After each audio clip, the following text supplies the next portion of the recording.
the rally that we have started, according to Professor Akintoye, have started yesterday.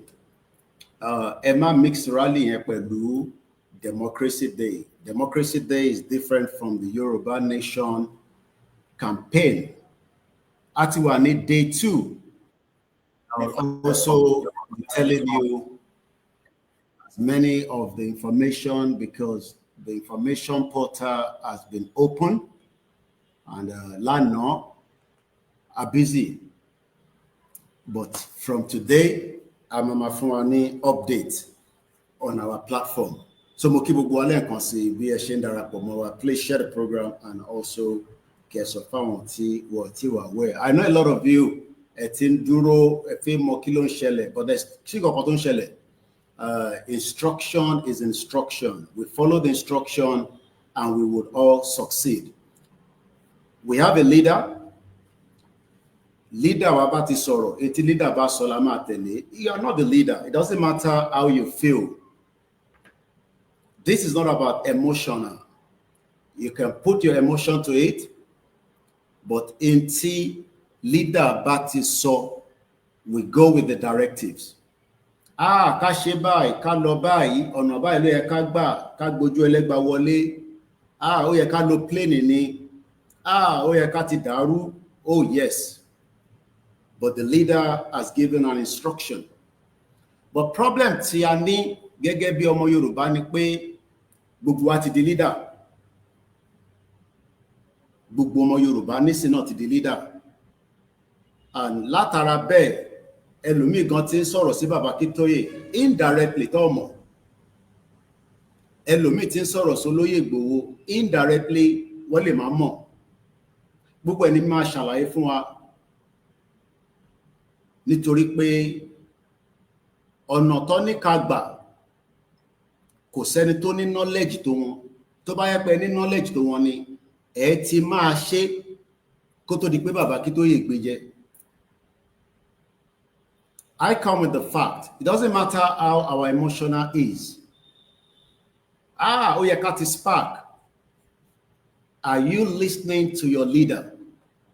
That is the first question. So sit back and let us start the program. It is Salo. I have told you that we will be busy when the rally starts. Alimani time. I have the time. I've been traveling in the meeting, but everything is still working as we want it. Okay, that's fine. You can sit aside.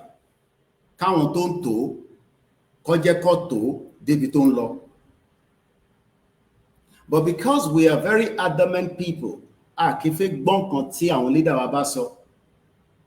simple instruction, we cannot follow it just for 24 hours. Nítorí pé a fẹ́ ṣe ìfẹ́nú tiwa, kò ń ṣe ìfẹ́nú ti Bàbá Akintoye la fẹ́ ṣe. My name is OLAYOMI KOIKI.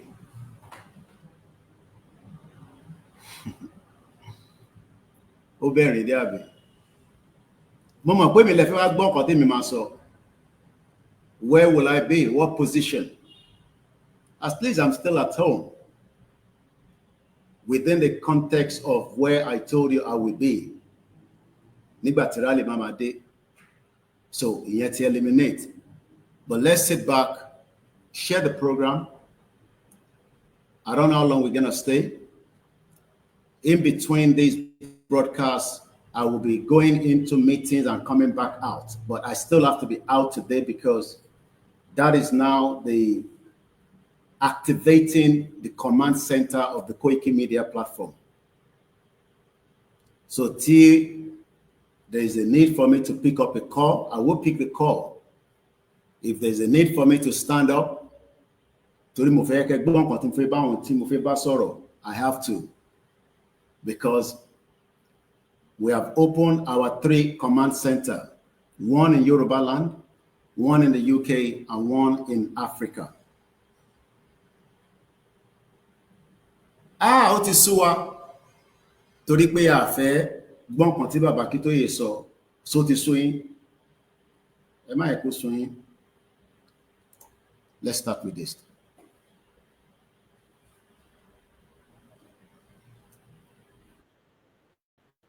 Lélòpọ̀ náà sọ pé èdè wa jọ wá lójú lápárapọ̀ dá dúró Yorùbá nation will stand gbogbo Yorùbá pátá. Lélòpọ̀ náà sọ pé èdè wa jọ wá lójú lápárapọ̀ dá dúró Yorùbá nation will stand. À ń fi àsìkò yìí ṣe ìkéde fún gbogbo ọmọ Yorùbá lápapọ̀ láti gbáradì fún àwọn ìwọ́de tí ń bọ̀ lọ́nà nípa pàtàkì orílẹ̀-èdè Yorùbá nation àti wípé ìdí tí a fi gbọdọ̀ dá dúró gẹ́gẹ́ bí ìpínlẹ̀ Yorùbá. Ìwọ́de yìí náà ni a máa ṣe káàkiri gbogbo ilẹ̀ káàárọ̀ òjìire bí tí bàbá wa onímọ̀ ẹ̀rọ emeritus Professor Adebanji Akintoye yóò ṣe olùdarí rẹ̀. Ọdún 2025 yìí náà ni yóò bẹ̀rẹ̀, a sì máa kàn sí wa nípa oṣù àti gbogbo ohun tí a bá fẹ́ mọ̀. Olùkéde Ọláyọmí. Gbogbo ohun tẹ́ bá fẹ́ mọ̀, bàbá jáde ní on the 11th. Àwọn ọmọ Yorùbá ò tẹ̀lé hold the in tí bàbá sọ for 24 hours.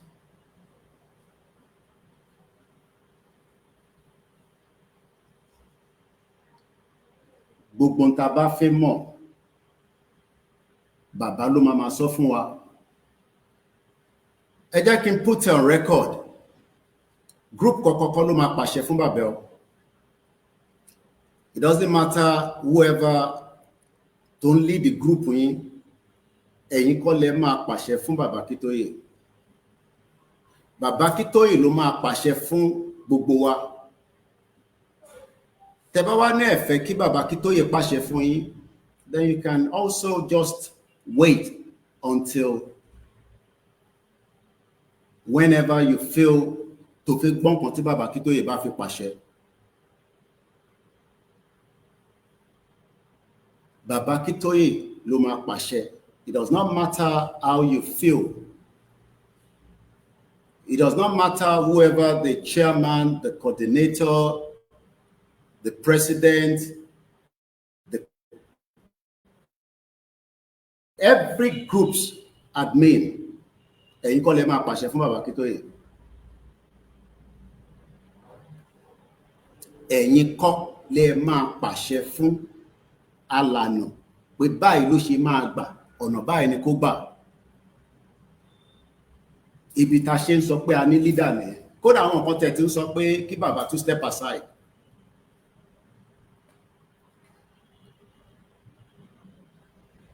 I promised Baba when I spoke to him yesterday that kó lọ fọkàn wọn balẹ̀. Ẹ ti ṣiṣẹ́, àwa dẹ̀ máa make sure pé a tẹ̀lé yín débi tí ẹ ti máa nà sí àyẹn sókè. Even if it means the sacrifice, so that kẹ́yìn lè nà sí àyẹn sókè. But the fact remains is that everything is still within the context of how we want it to roll. Ẹ dúró síwájú ilé yín.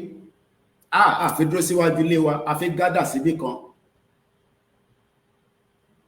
And the same set of people that cannot just follow that basic, simple instructions. Tá a bá pé méjì ńkọ́, tá a bá pé mẹ́ta ńkọ́. Now you will come on this platform, ẹ wá comment. Now comment yẹn nísìnyí ta ló ń kà, níbo ló ti máa rí yẹn? Àgbáyé wo ló fi rí comment tẹ́ ń comment yẹn nísìnyí?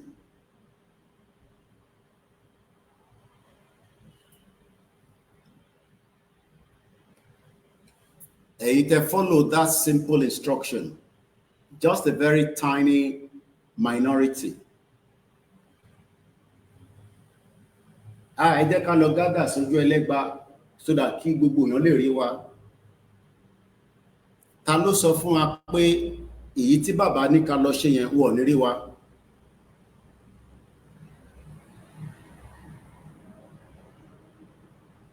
And I have said it many times on this platform that the problem tá máa ní náà ni pé à ń follow instructions, because instruction tí ẹni tó ń ṣe leader tó wà ní group yín sọ òun lè follow.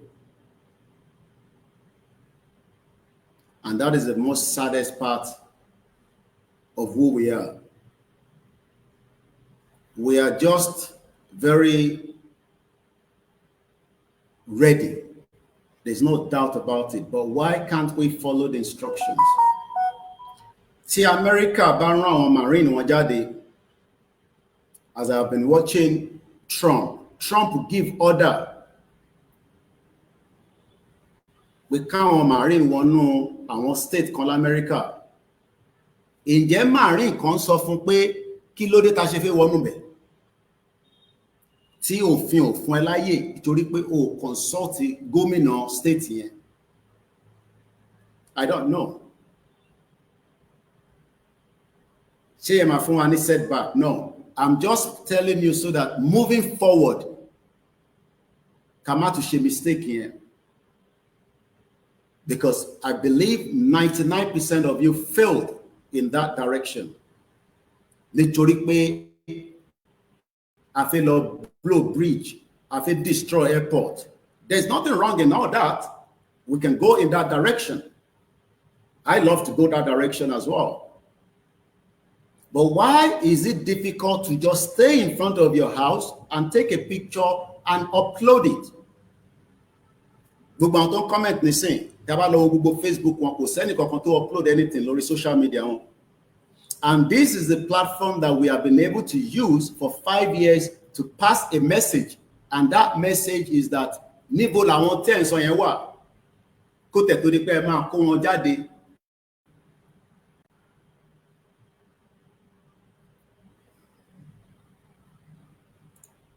OLAYOMI KOIKI, agbẹnusọ fún olóyè Sunday Adéyẹmọ Ìgbòho.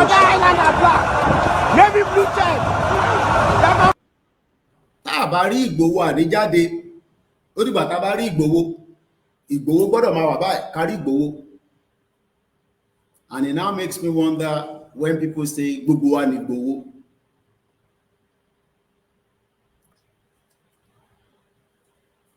Lóòótọ́ gbogbo wa ni Ìgbòho. Baba give order to start the rally. Ṣé fi péjọ kan ní rally ni?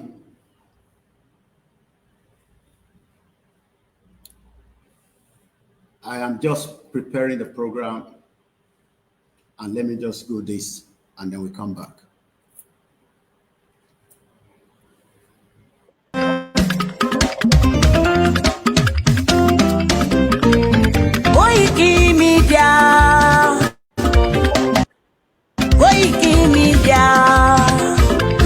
Koikimedia, we bring it the work closer to your doorstep. Koikimedia, Koikimedia, Koikimedia, we bring it the work closer to your doorstep. Àwọn sálárà àgbà yìí dá, àwa ló láṣà àti èdè. Gbígbédè lárugẹ nílẹ̀ Oòduà o, àwa gangan ni bàbá. Koikimedia, Koikimedia, Koikimedia, we bring the world closer to your doorstep. They never sabi wetin we carry for her, but they move closer before they go sabi. I said they never know wetin we carry for body, but they move closer before they go sabi. Ọ̀kín lọ lọ́jà ẹyẹ, ìníhùn ló ló lajú. Ẹyẹ tó lórí kòtò bí àdó ọgbẹ́jẹ lẹ́nu. Ká ṣiṣẹ́ fún ilẹ̀ bàbá wa, ká ṣiṣẹ́ fún ìlú bàbá wa, ká jùmọ̀ sowọ́pọ̀ ká lè tó dúdú àga. Òdúdú àkóbá lè gbé wá.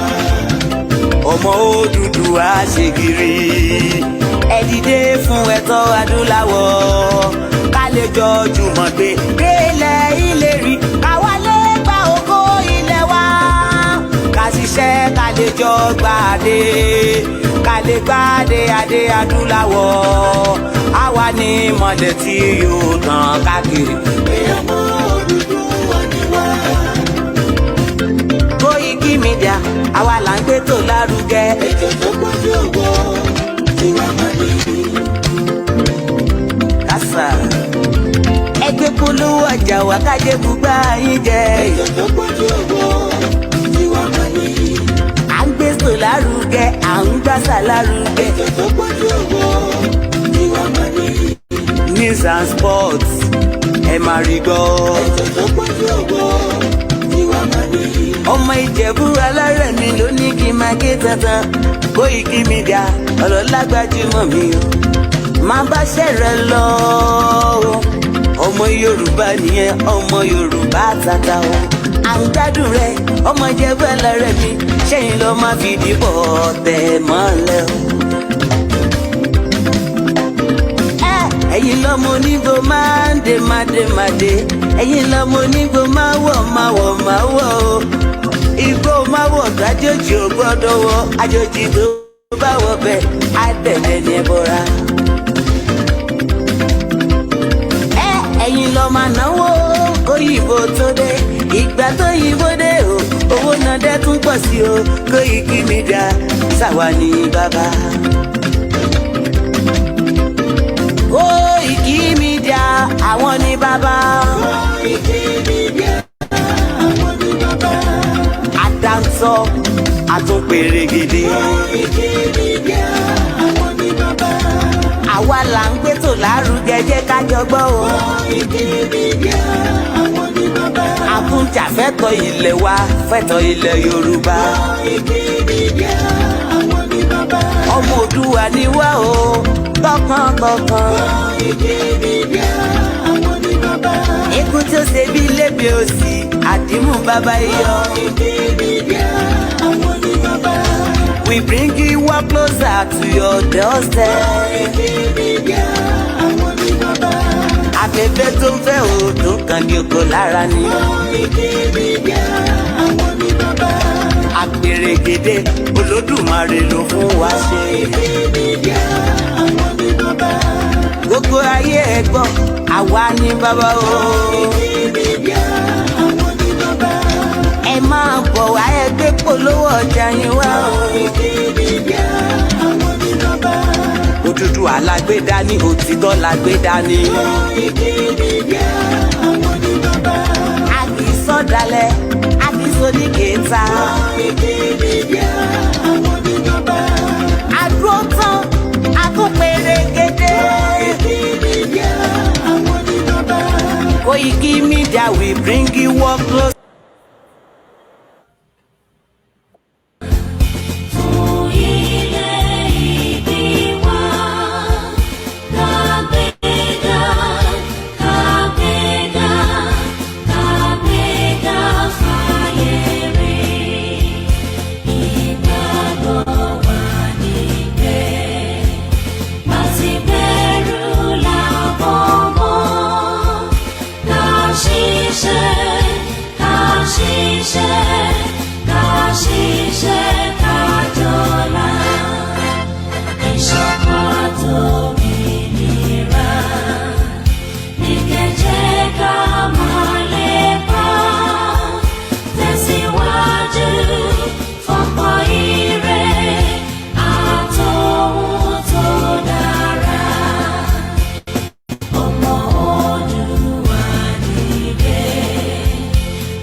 Boki Bubu, I say welcome back. My camera is still a little bit fluctuating itself there. Moki wa pe káàbọ̀ lẹ́ẹ̀kan sí kí gbogbo wa tí a ti ń darapọ̀ mọ́ wa. Lákọ̀ọ́kọ́ mo kí gbogbo èèyàn wa pé à ń dúró de ọjọ́, and finally we were able to get a date to keep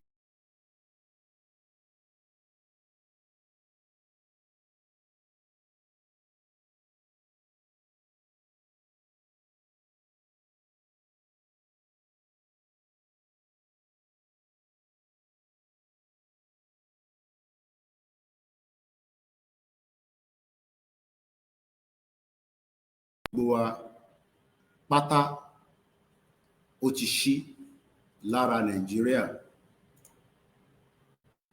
But bí mo ṣe sọ, Nàìjíríà náà fight back. Ó dẹ̀ ti di dandan pé ká defeat ẹ̀. So mo kí gbogbo wa pé a kú oríire. Pé ó ṣojú ẹ̀mí bàbá wa, ó dẹ̀ ṣojú ẹ̀mí gbogbo wa. Pé rally yìí ó bẹ̀rẹ̀. Ó dé stage kan, àwọn kan wà very skeptical. Pé rally yẹn ò ní wáyé. Kódà I'm sure pé àwọn kan ti gba betting lé lórí pé rally yẹn ò ní bẹ̀rẹ̀. But the leader of the movement has proven that the rally will go ahead.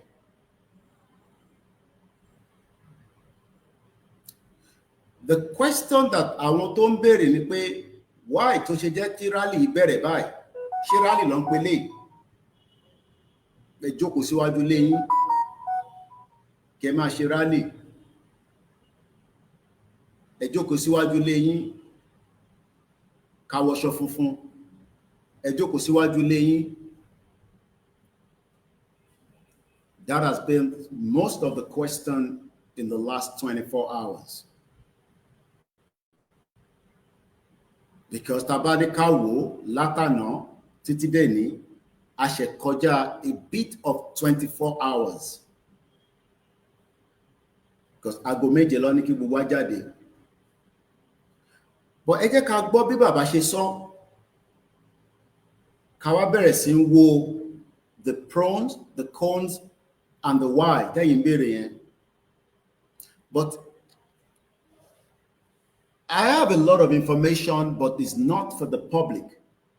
But in tí mo kàn fi sọ fún gbogbo wa ni pé kò ń ṣe jọ́ kan ní rally. Wọ́n níjọ́ kan ní rally. The rally goes until yours, mine, our quest, our demands are met.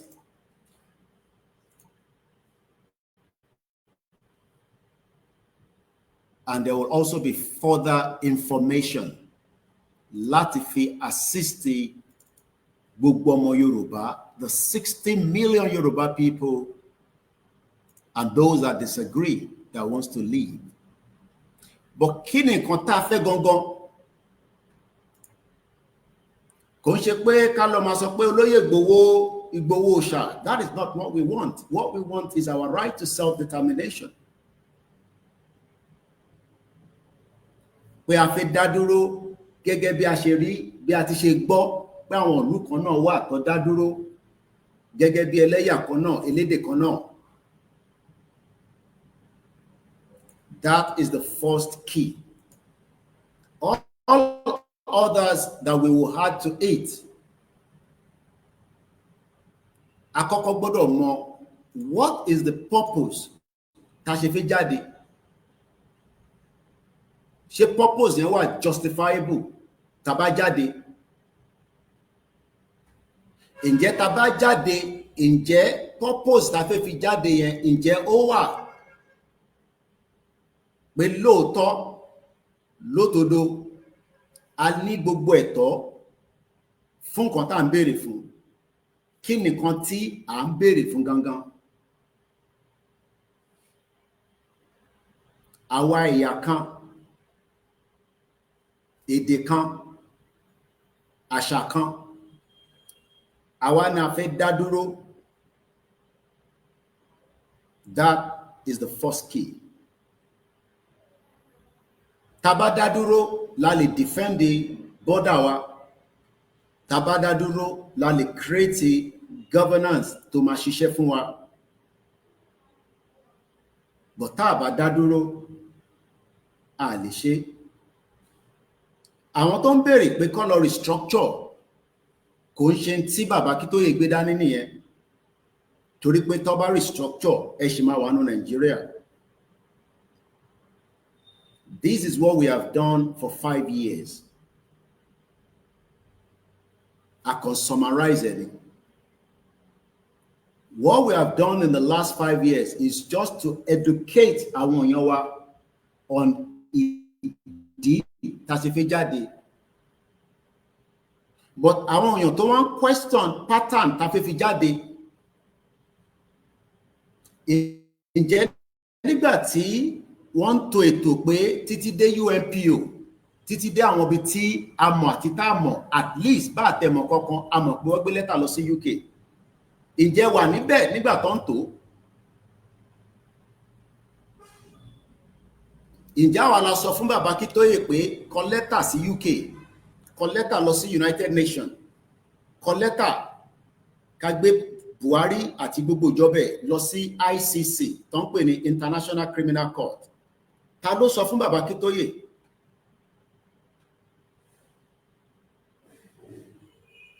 Ó ṣe wá jẹ́ nísìn tí bàbá wa ní ká lọ ní bá ṣe fẹ́ bẹ̀rẹ̀ yìí, why ta wá ń question ẹ̀?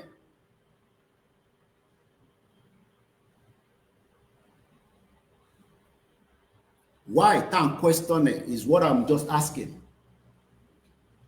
Ṣé nísìn àti wá mọ̀ ju bàbá Akintoye lọ àti olóyè Ìgbòho àti gbogbo àwọn committee? Kódà mo rẹ́ni tó sọ fún mi pé àti YSDM àti kò YSDM gbogbo wọn làwọn máa fọ́ lójú. Mo ní ẹ má yẹ ká ṣe bẹ́ẹ̀. Tẹ́ bá ti fọ́ YSDM lójú, ẹ ti fọ́ bàbá Akintoye lójú náà nìyẹn. I don't think some of you understand that. I keep saying it all the time. For every time you attack the only platform tí Ọlọ́run sì fún wa lénìí pé ká fi máa rìnrìn àjò yìí, òun ni YSDM. Tá bá dẹ̀ ti fọ́ lójú, ẹ ti fọ́ bàbá Akintoye lójú nìyẹn. That means pé bàbá yẹn kó kúkú lọ. That means pé à ń gbàdúrà ikú fún bàbá yẹn nìyẹn.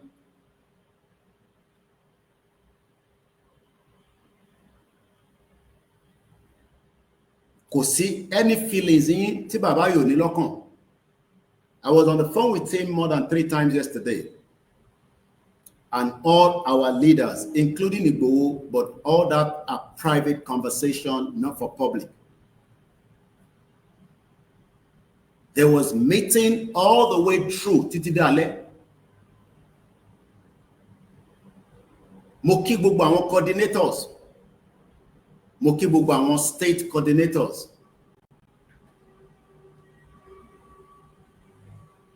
But ẹ jẹ́ ká gbọ́n tí bàbá kọ́kọ́ sọ nígbà tí bàbá jáde.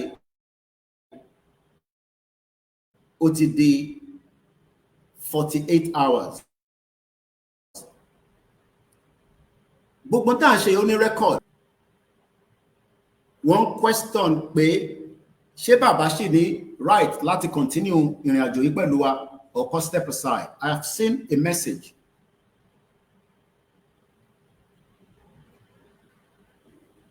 A ti gbọ́ many of ẹ̀yin tẹ́ jẹ́ observer. But nígbà tí bàbá yìí tó pull out kúrò láàrin àwọn Afẹ́nifẹ́re pé ọ̀nà tẹ́yìn ń gbà yìí, ọ̀nà yìí ò ń ṣe ọ̀nà tó máa gbé ọmọ Yorùbá jáde dé ibi tí wọ́n ti máa rí ògo wọn lò. Ṣé mọ̀ pé àwọn Afẹ́nifẹ́re ò fún bàbá ní backing? At least I begged the late bàbá wa Ayọ̀ Adébánjọ, èmi àtolóyè Ìgbòho, adọ̀bálẹ̀ abẹ bàbá yẹn pé kó jẹ́ kí wọ́n sowọ́pọ̀ pẹ̀lú bàbá Akintoye so that kò ní jẹ́ pé bàbá Akintoye nìkan là ń rí bí bàbá. Kò ṣe pé kò sáwọn bàbá mi lẹ́gbẹ̀ẹ́ bàbá Akintoye, but Afẹ́nifẹ́re has a big platform. Tó bá jẹ́ pé Afẹ́nifẹ́re endorse, even as they have 2 fractions, ìkan ṣiṣẹ́ pẹ̀lú Tinubu, but ìkejì is either there and there. Kò ṣe pé kò like nǹkan tá à ń ṣe, but wọ́n endorse officially because lórí restructure ni bàbá Adebanji kú lé lórí. Ṣé a tún wá ń gbàdúrà nísìn pé kí bàbá Akintoye náà kú kó má rí Yorùbá nation gbà fún wa látara pé pattern ọ̀nà tó fẹ́ gbà tí àwa dé disagree pẹ̀lú ẹ̀, tí kò dẹ̀ ti sọ fún wa pé òun ti jáwọ́ àbóhùn ṣe mọ́, àbí in tí wọ́n ní ká bẹ̀rẹ̀ yẹn wọ́n ní ìjọ kan la máa fi gbà. I don't have the details of gbogbo tó máa ṣẹlẹ̀ until tá máa fi ní àtiwà officially become a country. The end there ni kó yẹ kí gbogbo wa máa sọ pé ó gbọ́dọ̀ ṣojú bàbá Akintoye kó dẹ̀ ṣojú èmi náà kó ṣojú ìwọ náà. Mo kàn ń pè wá ṣàkíyèsí.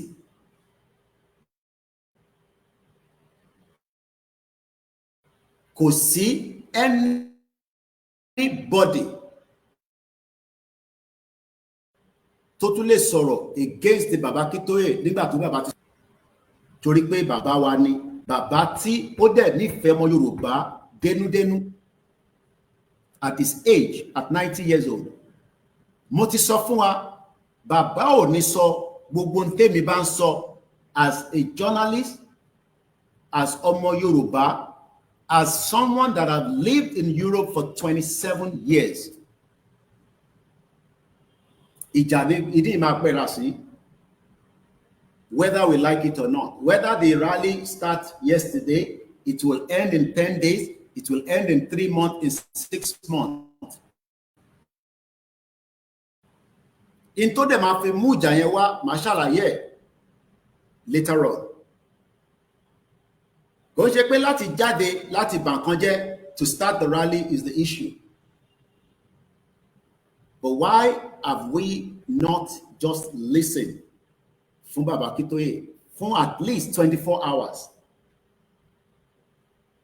Ìdí dẹ̀ ni pé many people tó wà nínú different platform ẹ ti gbọ́ whispering nínú platform yìí pé platform tẹ́ wà yẹn o wọ́n ní kẹ́ má gbọ́ nǹkan tí bàbá Akintoye sọ.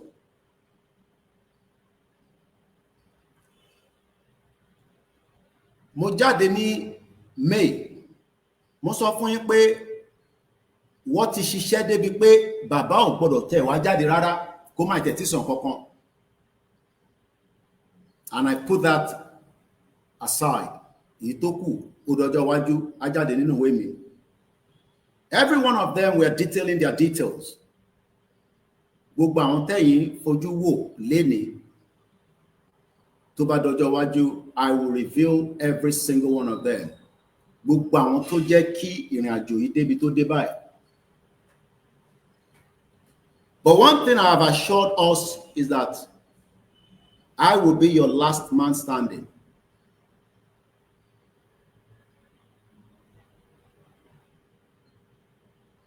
And that still remains so.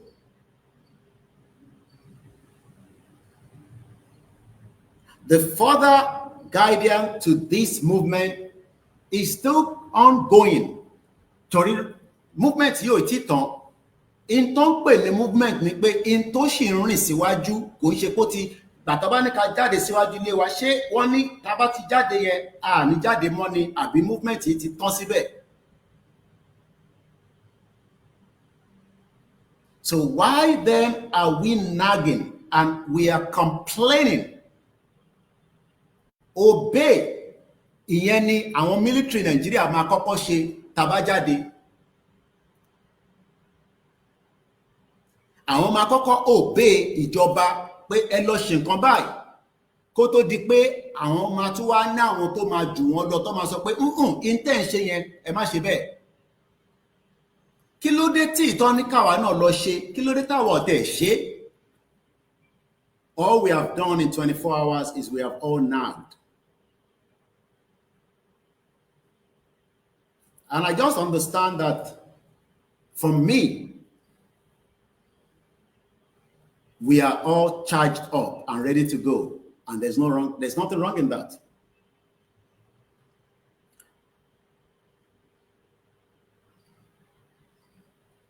A lot of our leaders, àtàwọn tẹ́ mọ̀,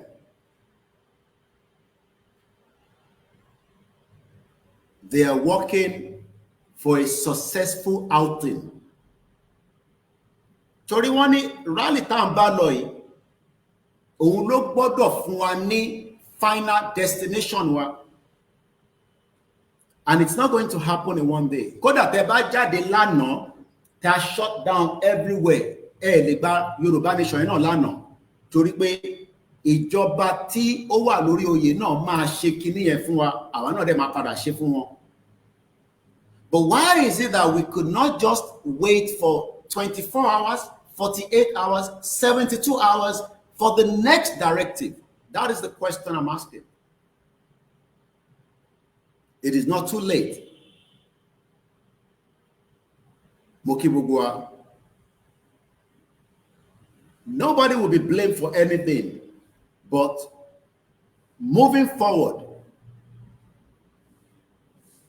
when we have instructions from the national leader,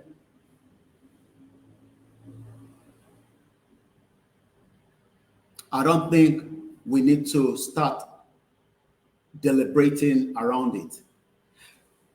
Kí lẹ̀yin mọ̀ tí national leader yìí mọ̀ nípa nǹkan tó ní ká ṣe lánàá tèmi ò tẹ́ mọ̀, because bàbá ọba mi sọ kọ́kọ́ tí gbogbo wa mọ̀.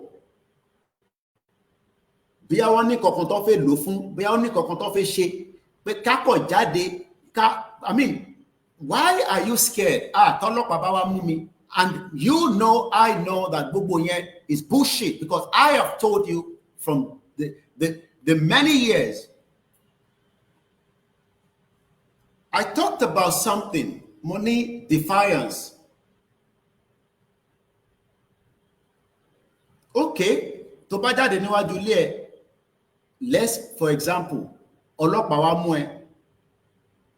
So, what does that indicate? Ṣé a máa wá fi ẹ́ sílẹ̀ pé ọlọ́pàá máa mú lọ o, a dẹ̀ ń ṣe Yorùbá nation?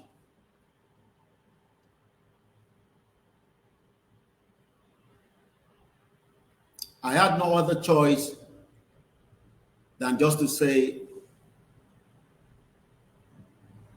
the old man is not upset because the old man knows the game.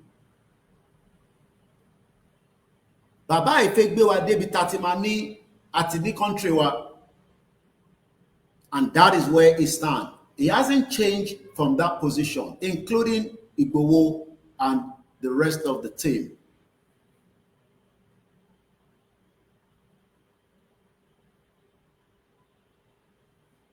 And we should be grateful to have all these leaders at this particular time.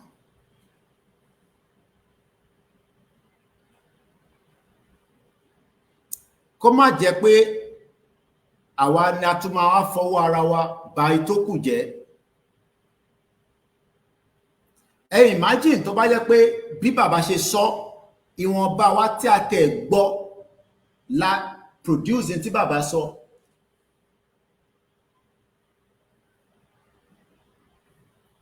Ẹ wò wọ́nba just the little of those that did it. Very, very tiny minority in the percentage, kò tó 1% out of the 60 million. Kò tó 1% àwọn tó deliver in tí bàbá sọ yẹn. Because tó bá yẹ pé ó ju 1% lọ, the whole media will be bombarded across the world with the images that we wanted to produce, but we could not produce that images because it was a failure. On not Baba Akintoye, on every one of us that refused to listen to just that simple instruction. Àtúlá àwọn tó wà ní diaspora tó ń condemn ẹ̀. Ṣé bá ṣe ń ṣe rally lélẹ̀, ṣe rally lélẹ̀, ṣe rally lélẹ̀ tá ń ṣe. And all manners of different things were said against this man. I don't want to believe that Baba Akintoye ò gbọ́ gbogbo àwọn voice note tẹ́ ń fi ránṣẹ́. I believe one or two would drop to his ears. And at 90, I can imagine how his BP will be going back and forth. But mo deliver message in. I spoke to him at about 1600 hours yesterday.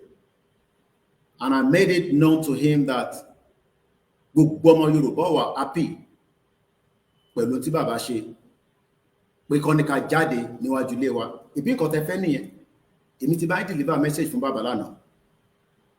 So that just in case tí bàbá ò bá tẹ̀ gbọ́, gbogbo yín pátá, because I am not included, gbogbo yín tẹ́ wà concerned nípa rally yẹn, I made it known to Baba yesterday when I spoke to him for more than 30 minutes at about 1600 hours. Mo sọ fún Baba pé látẹ̀kọ́ dé Kwara o, kò sẹ́ni tó wà satisfied pẹ̀lú bí ẹ ṣe ní ká ṣe rally. And I believe is a father that has a listening ears. And he will be coming to speak to us moving forward. But I am disappointed that we could not even give him what he wanted for 24 hours. I am personally disappointed. I gotta be honest. Inú mi ò dùn rárá. Àwọn nǹkan mi tí mo gbọ́, Ọlọ́run ní jẹ́ kí èmi dé stage tí mo dé nínú ìrìn àjò yìí kí wọ́n bínú padà lọ sí London, or kí n sọ pé mo yọsẹ̀, kò ń ṣe pé mo dá májẹ̀mú kankan síbi kankan, kò ń ṣe pé mo ní èmi àti èèyàn kan àjọ ń ṣàwó kan pé àwa múlẹ̀ lórí ọ̀rọ̀ Yorùbá nation, no. But I just saw it that we could not give this man 24 hours for whatever the reason tí bàbá ìṣe ní ká jáde ní bá ṣe jáde yẹn. But there's nothing wrong. Gbogbo message yẹn pátá, gbogbo ẹ̀yin tẹ́ wà concern ẹ̀ ń gbọ́ lórí platform mi, mo deliver fún bàbá lánàá pé bàbá, gbogbo àwọn ọmọ wa pátá tí mo bá sọ̀rọ̀ láti kí n má sọ àsọdùn láti bí aago 6 lánàá títí di tí mo fi lọ sùn, kò sẹ́ni tó wà happy. But I made it known to Baba, the leader of the Yoruba nation struggle. And Baba quite understand, but he did not say anything more than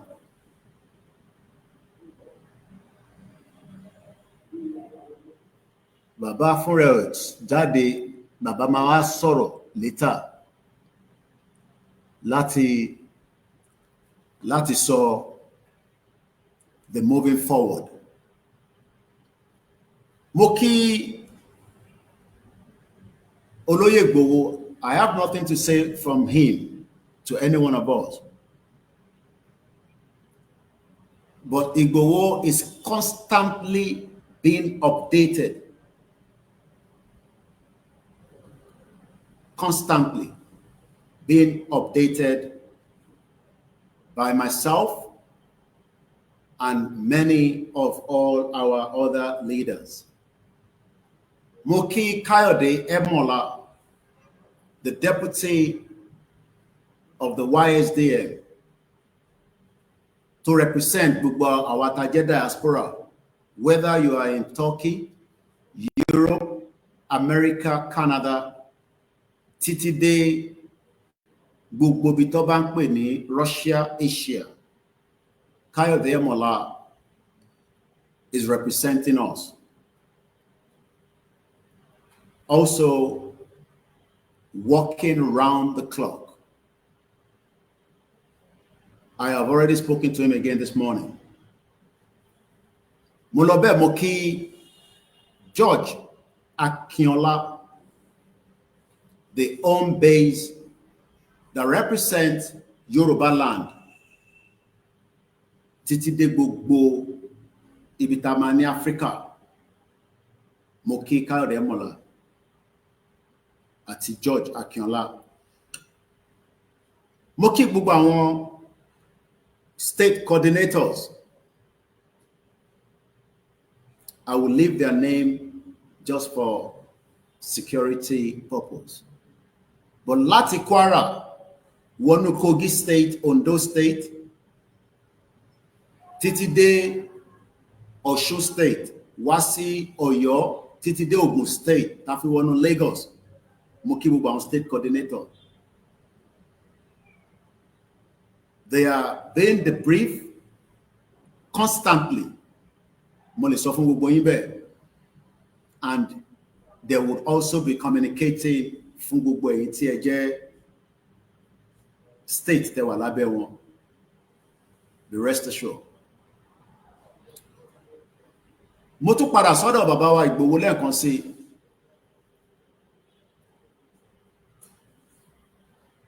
For the job is doing behind the curtains. He's currently in Germany. But like I said, it does not matter wherever he is. Because some of you are waiting pé tá a bá rí Ìgbòho ní jáde fún rally. Even tó bá ní ká jáde ní in our large scale. And that should not be the case.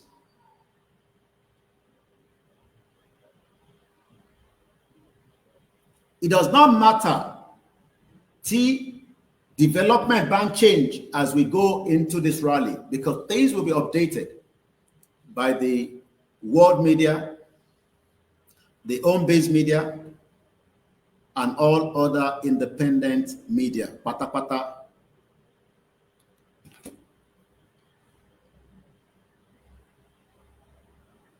Ọ̀pọ̀lọpọ̀ development mama wáyé. Mo fẹ́ ká remain as charge bí ó ṣe wà lẹ́mìí wa. Mo fẹ́ ká yọ yẹn kúrò rárá látara in tó ń bọ̀ látàná títí di 24 hours. 24 hours ṣe pé ní 7 o'clock, because a máa gbọ́n tí bàbá sọ in just about few minutes nígbà tí wọ́n bá wa sọ̀rọ̀ on the 11th for about 7 minutes or thereabout lórí world media. I was there. Gbogbo media ló pé sínú ẹ̀. Media tó bá dẹ̀ wà available for whatever reason is fine. I want us to remain firm and focused. Pé ibi tá fẹ́ lọ yẹn gangan náà la ṣe ń lọ. And nothing must change our spirit. Lẹ́ẹ̀kan sí, I passed the message on behalf of every one of us, because if I've listened to all your messages and complaints, even though I am not pleased, pẹ̀lú complaint tẹ́ mú wá lórí pé ọ̀nà tí bàbá ní ká fi jáde, it does not matter. What matters is that the rally is not one day, it is not 2 days. The rally is the final rally tí a fẹ́ fi gba country wa. Ọ̀nà tá fẹ́ fi gbà yẹn lẹ fẹ́ kí wọ́n expose síta.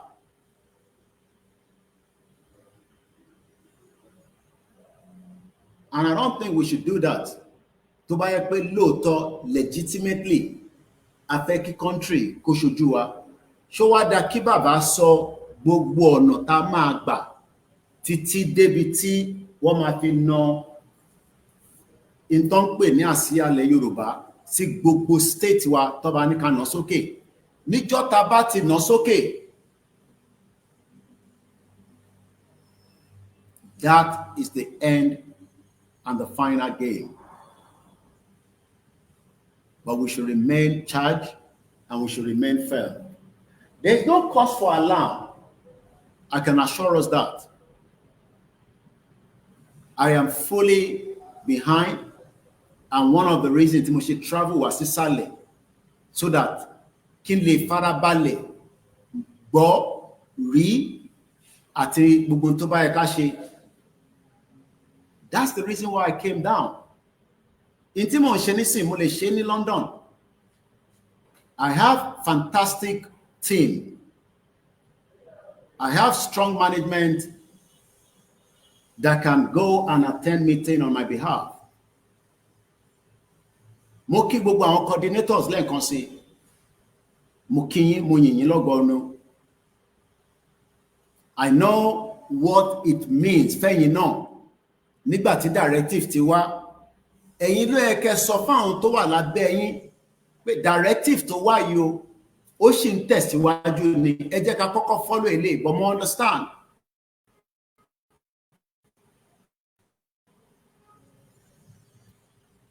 wọ́n dẹ̀ ní tó bá kó orí gbígbẹ mo lè gbé call yẹn nísìn because mo ń present máa pè yín mo ti rí call yín mo ní lè gbé nísìn ó máa disturb ohun tí mo fi sọ ẹ fún mi ní time ẹ má bínú sá. in tí mo fẹ́ kí gbogbo wa understand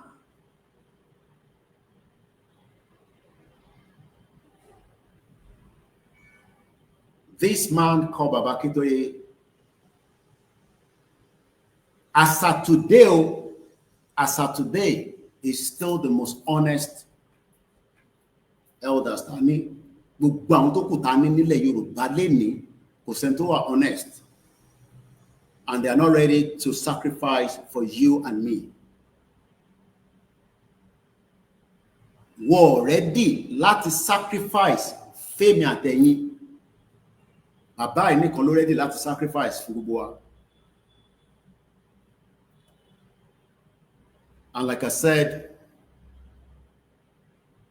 even we were in just a couple of meetings, but the privilege after speaking with him for 30 minutes, Baba understand why everybody is not pleased with it. But like I said, he has his own reasons. Am I a question reason here? Because like I said, since that she accept that the gbà pé bàbá ẹ̀ nìkan ni bàbá tí a lè fojú jọ,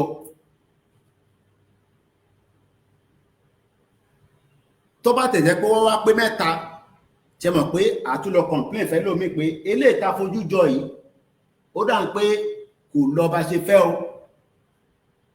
Because this rally means so much to Baba Akintoye. But I'm not going to go into all the details. I was with him last week, personally. Imi àti Baba ríra ní last week, and I'll leave it like that. And I know his feelings. Mo mọ feelings each of our leaders, títí dé ọ̀dọ̀ Olóyè Igboho, àti gbogbo àwọn leaders wa tó kù. I know where and how they feel.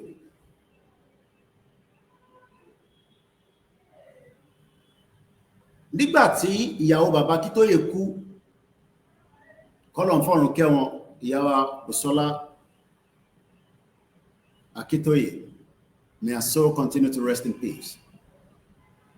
Bàbá ní ó sọ fáwọn kẹ́mi tó bọ́ lára ẹ̀.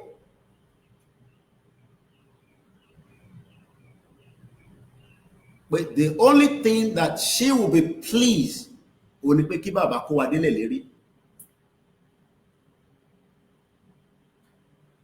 Àmọ́ dẹ̀ mọ̀ pé gbogbo àwa 60 million Yoruba people tí bàbá bá ní ìzọ̀bẹ́zọ̀bẹ́ a máa tú síta pẹ̀lú àṣẹ bàbá wa Ìgbòho Òòṣà àtàwọn leaders wa.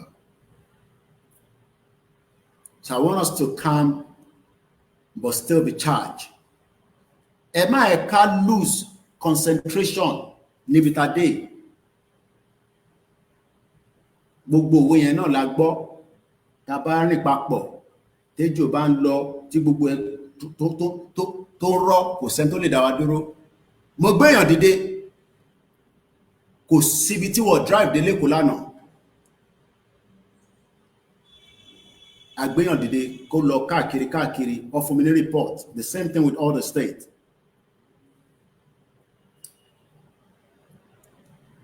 Two things yesterday.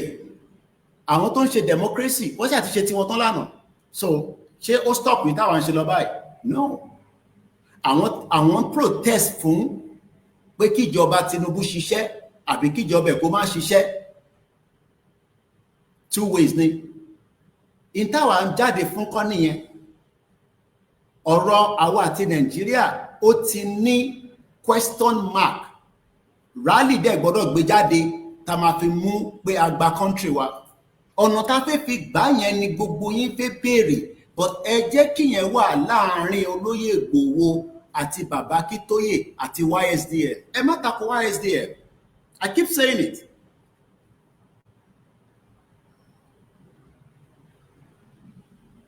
Kàkà ká bá tako YSDM, àwa tá wà ní diaspora, ẹ ràn wọ́n lọ́wọ́, ẹ fi owó ràn wọ́n lọ́wọ́, nítorí pé the final lap tá wà yìí, tí Lewis Hamilton, ẹni tó bá mọ Formula 1, tó bá ń drive nínú Mercedes, tó bá ń lọ towards the final laps, tí táyà yẹn tó bá rí títí air, wọ́n máa calculate títí dé air tó wà nínú ẹ̀, tó bá wà a little bit less, kí lẹ rò kó lè ṣẹlẹ̀ sí mọ́tò yẹn?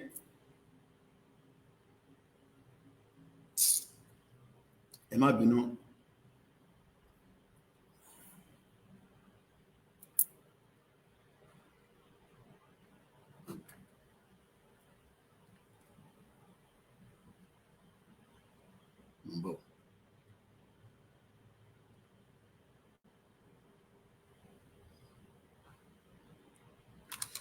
So the reason tí mo sọ pé kẹ́ login sí gbogbo YouTube yẹn kò ń ṣe gbà tí bá ń ṣe program lẹ́yìn ọmọ login.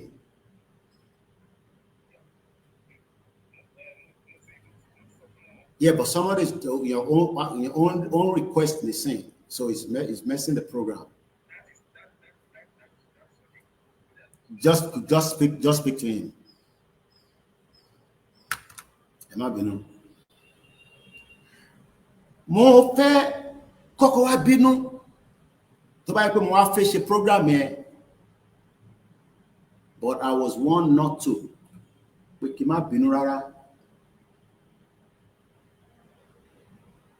Èmi náà fẹ́ bínú, bẹ́ẹ̀ náà ṣe máa ń bínú, bẹ́ẹ̀ náà ṣe ń bínú. But I was warned not to. Pé kí n má fi bínú wá ṣe program yẹn rárá. Mo kí mom sí mi dáadáa. Mo dẹ̀ kí àwọn ìyàwó mi. Mo dẹ̀ kí gbogbo ẹ̀yin tí ẹ̀yin náà jẹ́ bí advisor fún wa. Torí àwa náà gbọ́dọ̀ láwọn tó máa advice wa bá ṣe ń ṣe program. So mo kí gbogbo wa. Níbo la wá dé? Koiki, gbogbo ètò tí sọ ya ti gbọ́, kí ló kù nísìn? A ṣì ń tẹ̀síwájú. Ìrìnàjò yóò dẹ̀ ti bàjẹ́, kò dẹ̀ ní bàjẹ́. Mo ní Tinubu ò lè dá dúró, mo fi gbogbo ẹnu sọ, wàláìtàláì súnmọ́bílá ìlàzíláhùwà láṣẹ àwọn tó nílẹ̀ Yorùbá kò lè dá dúró. Gbogbo àwọn gómìnà yóò lè dá dúró. Ó ti kọjá stage yẹn níbi tá dé lálẹ́, níbi tá dé lọ́sàn-án, because tá bá wo èní, mo ní kò sẹ́ni tó mọ̀ ọ̀la, kọ́lọ̀ nìkan ló ní ọ̀la. Torí mo fẹ́ fún Bàbá Lẹ́kìtì tán pè mí kò fẹ́ mọ̀ tó fẹ́ sọ. I'm just going to give it a bit of time, but mo ní láti deliver a message quickly kí tó jẹ́ kíkọ́ yẹn wọlé. Tá bá mọ̀ ọ̀la, wàhálà tá ń ṣe ìṣe la kò máa fold hands wa pé ọ̀la la máa gba Yorùbá country yẹn. Kò ń ṣe pé ó difficult mọ́ fún wa níbi tá dé yìí. Gbogbo wa ti agree àti accept pé a fẹ́ kúrò ní Nigeria. So that is it. And we are not committing any crime. A commit crime, a commit offense kankan. So mo kí wa, mo dúpẹ́ pé freedom tá ń fẹ́ yìí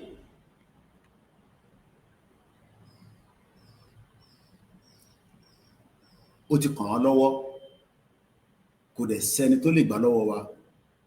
Wọ́n lè gbìyànjú látara pé àwọn ní more resources jù wá lọ. There's no doubt about it. Kódà mo gbọ́ débi pé ní Ìkẹjà ìyẹn lánàá, ìta àwọn tí Tinubu tó gbé jáde nípa democracy tó fún wọn lówó, ẹwọ́n tí tó ń polo ń ṣe lọ́wọ́lọ́wọ́ lọ́hùn lókè àyà lọ́hùn. These are the reason why tí a máa push until we break this country. Ẹ lọ wo tí Tòǹpólò dá lára ní Port Harcourt lánàá. Àwọn tó bá mọ̀ tán pè ní Tòǹpólò. Àwọn tó ń jẹ Nàìjíríà lọ́dọ̀ Ọlọ́run nìyẹn. Ẹ jẹ́ káwọn máa jẹ Nàìjíríà lọ́dọ̀ Ọlọ́run káwa cut off. Torí pé they are part of the problem. Tẹ́ bá lọ wo Port Harcourt lánàá.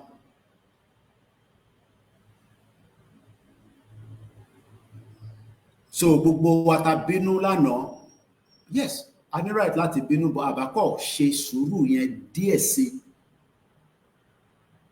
So that kó má jẹ́ pé ìbínú yẹn orí bàbá wa la fẹ́ dá lé lórí. Because I see it as pé fẹ́ dá lórí Ìgbòho, Bàbá Akintoye àti gbogbo àwọn leaders wa. That's the way I say it yesterday. Tàbálẹ̀ ti dá lé wọn lórí. Then ṣé nígbà tá a bá ti dá gbogbo ẹ̀ lé Ìgbòho lórí àti Bàbá Akintoye àti Ẹ̀mọ́lá àti àwọn ìyá wa àti Akínọlá tá a bá dá lé wọn lórí, then ṣé àwa nìkan la máa wá lọ ṣe?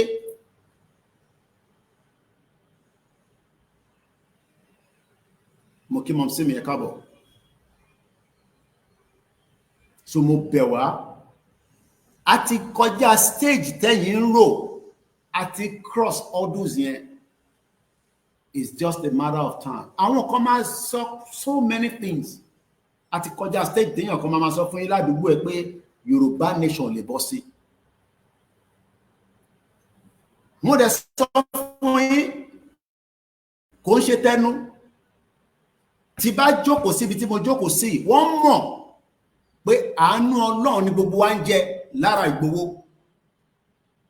Kò ń ṣàwà. Mélòó lára tèmi? Mélòó lára tèmi? Àánú Ọlọ́run, àánú ọlá bàbá wa Olóyè Ọmọ Adéyẹmọ Ìgbòho ní gbogbo wa ń jẹ lọ́wọ́lọ́wọ́. Káfàtà. Kò ṣe ròyìn tán ni. Ẹ gbọ́dọ̀ má kàwé mi lọ́jọ́ iwájú.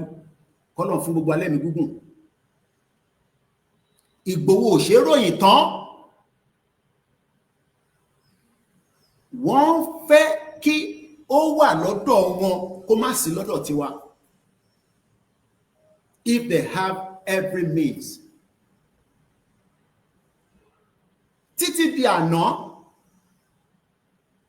mo ní irú àwa kọ́ la máa gbà bọ̀dẹ̀ fún Ìgbòho.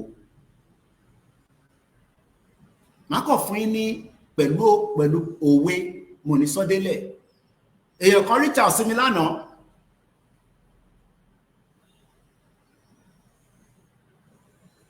Ó fẹ́ connect pẹ̀lú Ìgbòho. Èèyàn ńlá lọ́dọ̀ yín lọ́n ní zoo country yẹn. Bọ̀ ẹ mọ̀ pé wọ́n ní wá direct wá tún gbẹ́ lòmí dìde. Mo á pọ̀ ọmọdé yẹn mọ́. Mo ní bá mi o. Bye. Mo fi picture àti gbogbo details mo forward ẹ̀ sí lóye. In tó lóye sọ, ẹ jẹ́ kémi yẹn kó wà láàrin àwa méjèèjì. Tẹ́ bá níwọ̀ gbọ́ wa, wọ́n ti gbọ́ pé Yorùbá ń lọ. Bàbá Akintoye, Ìgbòho, YSDM, wọ́n máa kó gbogbo wa délẹ̀ lérí. But ẹ má jẹ́ kó jẹ́ ẹnu tiwa la máa fi àbùkù lé wọn lórí.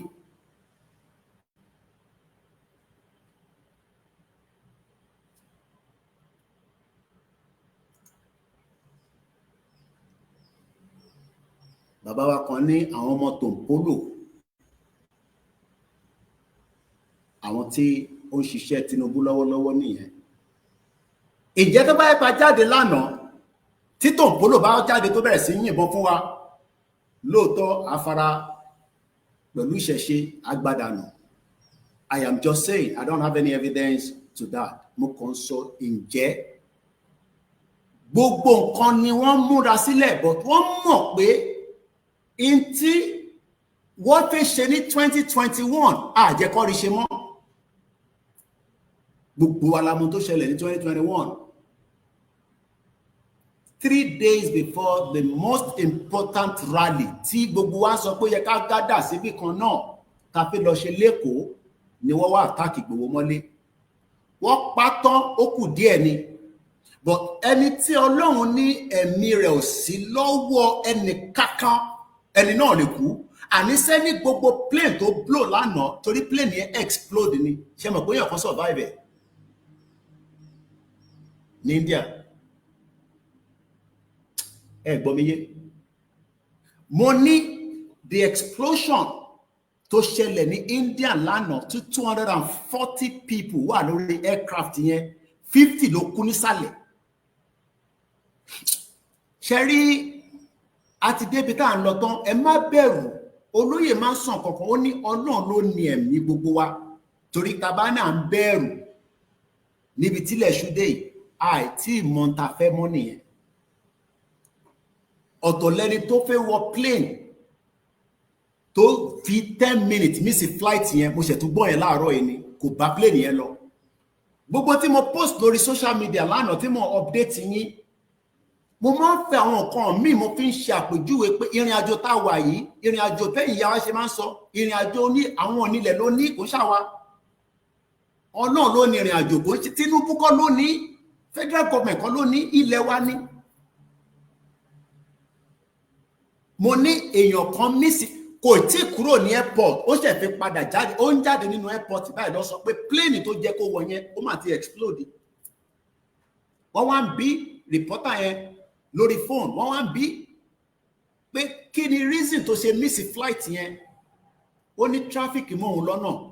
Ìdí tí a máa fẹ́ fi gba Yorùbá nation tí traffic máa mú wa lọ́nà tá à ní fi rí gbà kọ́lọ́ má jẹ́ ká rí. Níbi tí gbogbo wa ṣiṣẹ́ dé, ta náwó ta nọ́ra sí. Ṣé orúkọ tó ń pè wá ni? Wọ́n wò mí báyìí.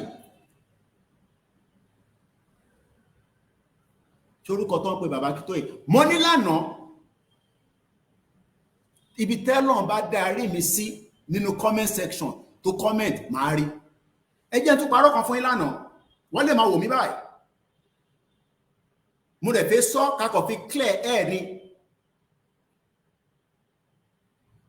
Nígbà tí mo post pé bàbá Akintoye ní a máa ṣe rally pẹ̀lú Punch newspaper pé I will take 60 million people out of Nigeria. Alàgbà kan ó dẹ̀ comment, ó ní àgbà yahoo ni bàbá Akintoye.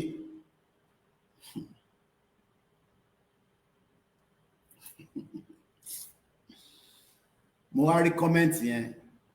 Man, okay. Since tó ti ní àgbà yahoo ni bàbá tiwa. Ìwọ náà 419 ìwọ náà, because ẹni tó bá jẹ́ àgbà yahoo ó gbọ́dọ̀ mọ 419. Kò pé 7 hours. Àwọn tó mọ̀ pè mí, wọ́n ti bá bẹ̀bẹ̀.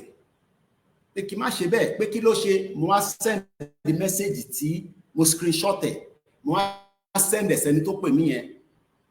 Kódà ìgbà tó ń pè mí mo wà nínú meeting. Ẹni tó bá jẹ́ grandfather tó lè pè ní àgbà yahoo. Mo kàn sọ eléyìí ká lè bá mọ̀ pé ìrìn àjò tá gbé dání àti cross all those and we have left Nigeria.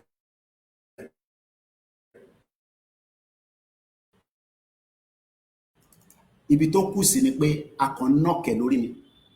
Pé nígbà tó ti pé bàbá tèmi ní àgbà yahoo, ìwọ náà gbọ́dọ̀ jẹ́ 419. O gbọ́dọ̀ ti mọ ẹni tó bá ń ṣe 419 náà ló máa mọ àgbà yahoo. Ìyẹn mo ṣe ń sọ nísìn. I pull down all those posts. So gbogbo àwọn ọmọ Yorùbá dẹ̀ lẹ́ni ẹni dẹ̀ wà ní UK. Kódà ó tún wá sọ̀rọ̀ débi pé ó ní nígbà téèyàn kan gbé problem wá àwa Yorùbá nation náà ràn lọ́wọ́. Wọ́n sọ fẹ́ kódà ẹni yẹn mo sọ fún pé ẹni tó sọ yẹn kọ́ ní kó fi ògùn ẹ̀ búra pé nígbà tí ó ní problem ní UK èmi ò bá dá sí ní information àti advice. Ẹ kò mọ̀ sọ fún pé èèyàn kan ti dé sí Nàìjíríà tó deport. Ẹ jẹ́ ká wà careful. Lóòótọ́ à ń ṣe Yorùbá nation. Ara ń ta wá, ara ń ta gbogbo wa, ara ń ta èmi náà, ara ń ta wọn náà. But kò wá dàbí pé ká sọ̀rọ̀ sí bàbá Akintoye. Ẹni apologize. Kódà later mo dẹ̀mọ̀ pé ní nọ́mbà mi lọ́wọ́ tá ti sọ̀rọ̀ rí ní 2023. Bóyá àwọn tó tẹ̀lé ìyá ti bí lọ, all of a sudden, wọ́n sọ bàbá Akintoye àti Ìgbòho dólè, olè ọ̀sán gan. But we resolved the problem yesterday. Mo dúpẹ́ f'Ọlọ́run. So ẹni yẹn kò ń ṣe 419. Ó pe bàbá wa, bàbá gbogbo wa ní àgbà Yahoo. Lèmi náà ṣe sọ pé 419 lòun náà. Wọ́n ti bá bẹ̀bẹ̀. So let us remain firm. And the trust pé Yorùbá ti lọ, ẹ jẹ́ kó wà nígbà àyà wa. Kò sí kan tẹ́nibọ́dì lè sọ mọ́ ká máa gbọ́ pé a kìfẹ́ Nàìjíríà. Bó bá wù wọ́n ní mo rí ní interview kan tó máa ṣe nírọ̀lẹ́ yìí lórí post kan pé the average governor ó ná 25 billion naira láti fi ṣe governor. Ẹ gbọ́ mi dáadáa. 25 billion naira ni gómìnà kan ná.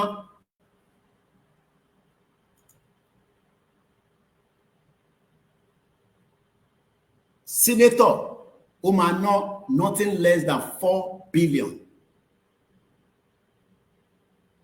Ní UK tèmi wà, ṣé mọ̀ pé wọ́n probe mayor kan ní Leeds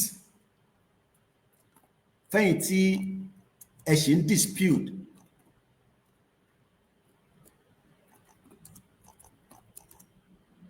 Pé Yorùbá nation òun kọ́ lọ́nà àbáyọ.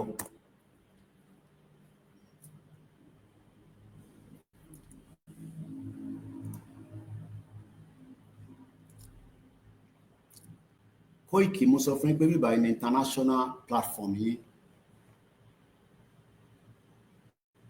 Mo ti rí news yẹn, mo fẹ́ wo picture ẹni yẹn fún wa.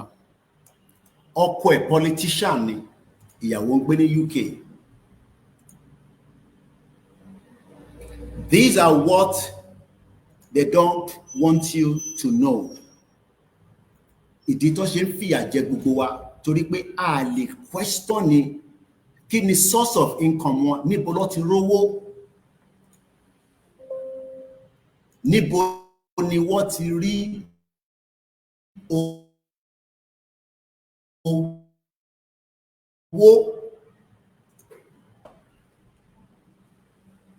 But nígbà tí gbogbo wa bá ti dúró gẹ́gẹ́ bí instruction tó ní ká ṣe, a máa defeat gbogbo wọn. Mo fẹ́ ká wo ara picture tí máa mú wá ẹ̀yin tẹ́ wá bẹ̀rẹ̀ nílé rí. I might probably just bring it like this, kẹ́kọ̀ọ́ lè rí. Torí àwọn tó ń wà lórí stream.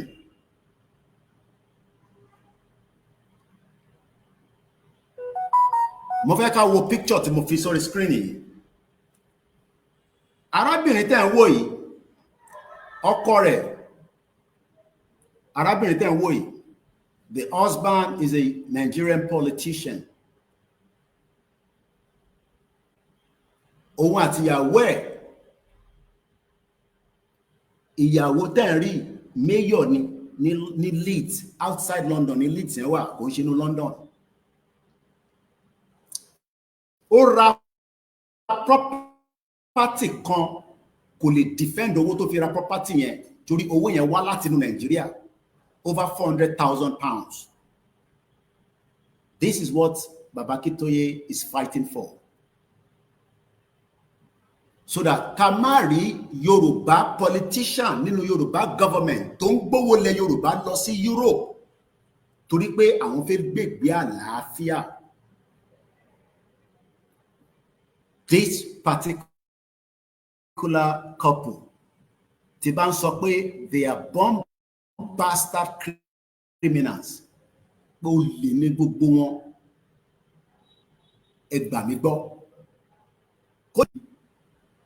But nígbà tí mo wá ń fẹ́ mú story wá nísìn, inú paper ti UK ni mo fẹ́ fi wọ̀nyí nísìn, kẹ́ lè mọ̀ pé how many of them have taken out money to the fishing considerable part of Nigeria.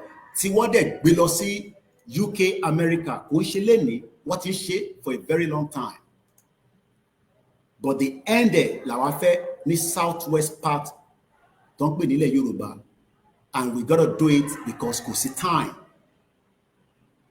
They are all criminals in Jakad, criminals in whatever forms, and this is what we need to stop. So show us that, and then we can move forward because our focus is Raliwa and moving forward. Question comment I so mo kon fele add the mon kon ti a tin so bo tele charge bí a ṣe wà charge tele. This woman paid £400,000 to wá láti Nigeria tí court ní lákọ̀ọ́kọ́ ẹni tó ra lé lọ́wọ́ ẹ̀ ó lè lòun ní UK a mọ̀ pé wo mọ̀ lótìtọ́ gbogbo àlàwà mọ̀ pé ó lè ní gbogbo wọn nílé but eléyìí nísìnyí wọ́n tẹ̀ sọ pé kò mọ̀ pé ó lè lẹ́ni yẹn àmọ́ ó ní ọkọ rẹ̀ gba loan 120 million naira ní Nigerian bank ẹ wá lọ ṣe ní black market níbo lọ́kọ ẹ̀ ti fẹ́ gba 120 million wọ́n gbà lóòótọ́ nítorí pé ọkọ ẹ̀ ti mọ̀ pé ẹ bá pé àwọn báǹkì máa ń pè wọ́n pé ẹ wá yá owó torí wọ́n mọ̀ kó máa jí owó tó ní kó fi ṣe budget owó tó ní kó fi ṣe consistency project wọ́n máa jí. And that is exactly, I don't know why this is not okay. Again, your picture here. Hold on, go back in your picture here. Now let's add this. Kakosari ka story here briefly. Torí ele ko la ṣe wá jókòó. Torí rally bá ṣe wà upset. Moving forward, it is still an ongoing. Article yẹn lẹ ń wò ẹ̀yin tẹ́ wà lórí YouTube and Facebook tó kù. Ẹ̀yin tẹ́ wà níbẹ̀ kọ máa wo picture yẹn and let me quickly read it. Paper yìí nísìnyí. Marshall Kuttung has become the 130th Lord Mayor of Leeds. Should be supported through Nigerian Senator and Lord Mayor consort, Senator Sunday Marshall Kuttung, and she takes over from Councillor Al in the UK to study at the University of Leeds as a postgraduate student in the Politics and International Studies Department in 2000. Following the passing of her father in 1999, who she credits as a profound influence on her life, she resolved to honour his legacy and study in the UK. Transitioning from student to professional life, she established her own business, Sons, who are now pursuing their own university board in 2019 and was re-elected in 2023. Now, kí ló wá ṣẹlẹ̀? A former Lord Mayor of Leeds who tried to buy a £1 million mansion using fund, owó ló ń pè ní fund, kúdí owó, routed through what was described as a black market transfer system. I would say probably hasn't really has lost my decision on where I'm going. Has lost a fight to keep the property, according to the National Crime Agency. And when they not long days in November, like for a long erratic case Dizani is returning back to London court this year in November. So just to put it on context, this is what we want to stop. In Tonjek, have been suffering for 20 years. We have money from Nigeria and move it to UK and Europe and all other countries. You will suffer for that. Interface stop. Abigail Masha Kantung Ulewoyi Okore Lele Senator Newly for 19 criminals agreed to buy a luxury home on Sandor Drive in Audley from the previous owner in 2015, according to the National Crime Agency. Àwọn tó mú Dezani nìyẹn. Kọ́dẹ̀ tó sọ pé àwọn múyàn kó tó wá ṣẹjọ́ wọ́n gbọ́dọ̀ ní evidence kó dàbí ti Nàìjíríà. Fáyọ̀ṣe ṣì ń ṣe case nísìn ẹ mọ gbogbo wọn tó ṣe case tó ti allegation ledge case criminals bomb bastard olè ní gbogbo wọn àti Tinubu àti Fáyọ̀ṣe. Bomb bastard kí bàbá kó máa move rally yìí in accordance to where we are heading to. Lóòótọ́ ojú ti kán gbogbo wa kò sí doubt about it. Ẹ ṣaṣọ fún ẹlòmíì máa wọ aṣọ funfun tó o bá fẹ́ wọ aṣọ funfun gbáṣọ ògùn wọ̀. Èmi ti sọ fún ẹ mo sọ níjọ́ tí bàbá sọ̀rọ̀ gangan mo ní má gbàgbé kó ṣì mú àdá ẹ̀ dání. Tí bàbá máa ní máa mú bọ̀n dání èmi ní ṣàṣì mú àdá dání torí pé ó ṣeé ṣe kó need it. There's no doubt about it. But ẹ jẹ́ ká listen to further instruction on where we are still heading to. Torí kò ń ṣèjọ́ kan. Abigail paid £400,000 in 2015 as a deposit of the contracted £1 million tag to a businessman who later suspected of money laundering. Calculate ibi tí £400,000 yẹn tó jẹ́ ní owó Nàìjíríà ní 2015. Kò wá béèrè pé kí ló yẹ kó fi owó yẹn ṣe. Ó náà kọ̀ òun gba lóònù ni níbo kí lọ́kọ̀ yẹn ṣe tó fi ń gba lóònù. Criminal actors. These are what the politicians have done for you.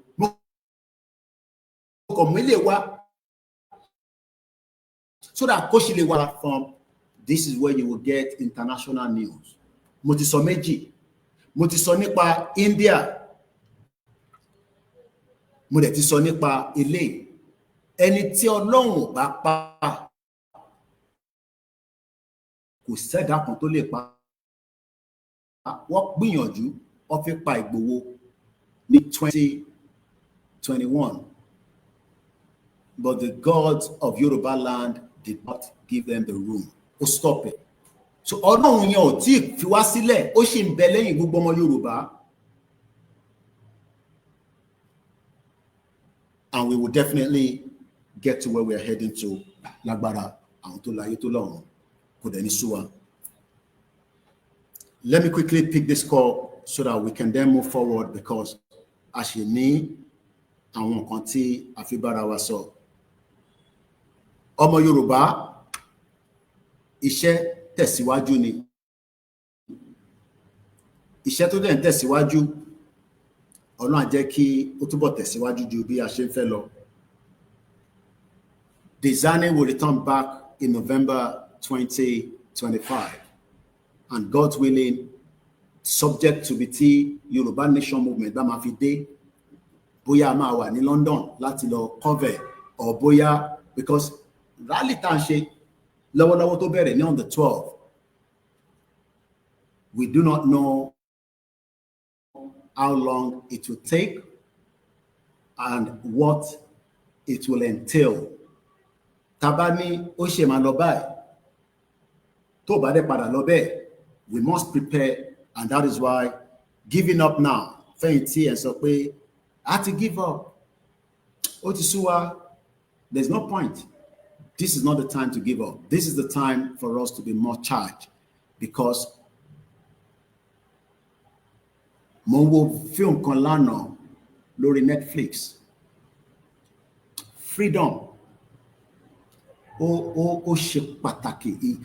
Freedom is the only thing that can give you the way of life that you want. Anything short of your freedom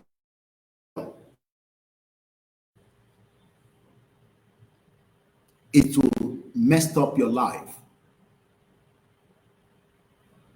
Kí ni film yẹn wá about? Wọ́n máa ń kọ́ àwọn èèyàn, àwọn ọmọ kéékèèké. Wọ́n saves wá kó wọn sí kan wọ́n wá ń train wọn bó ṣe ń wẹ̀ nínú omi ẹ bẹ̀rẹ̀ pé kí ló fẹ́ fi wọ́n ṣe mo rántí orúkọ movie yẹn series ni mo kàn bá wọn díẹ̀ lánàá briefly láti kékeré láti bí àwọn ọmọ 7 years old wọ́n máa gbé wọn wọnú omi deep water tó bá ti wá dàgbà dé stage kan wá wá gbé wọn lọ sí agbami omi ta ló mọ̀ tán pè ní pearls. Pearl. How many people know the meaning of pearls? In Tongue pearl. Let me show you in case you don't know. only value you, I believe, gold law. Pearls.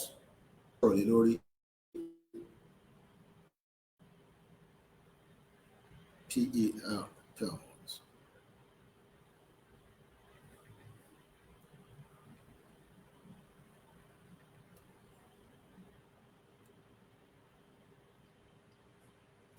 Òun ni àwọn olówó ọjọ́ náà lọ́hùn lọ máa ń gbé sọ́rùn. Bọ̀ṣẹ́ mọ̀ pé láti wọ́n máa lọ sí abẹ́ omi láti lọ retrieve pearls yẹn. So àwọn tó ń train àwọn ẹrú lọ ń gbé wọnú abẹ́ omi yẹn tó lọ ń ṣiṣẹ́ wá fún àwọn ibi Chinese film ni. Àwa ni ẹrú táwọn olóṣèlú ń lò tó fẹ́ jẹ́ ká rógò wa lọ. They don't want us to use our own initiative. They want us to rely on them, and the reason for that is because that is what Britain wanted. It's called pearls. I'll bring the picture just for those of you. Mokibugbe Yawa Tendarapo Lotun Lose. Nígbà tó dé stage kan, mo kàn fẹ́ fún wa ní just quickly summarizing up to where ibi tí mo wò dé. Ọmọ tó wọnú omi tó lọ mú that jewelry tá à ń sọ yìí.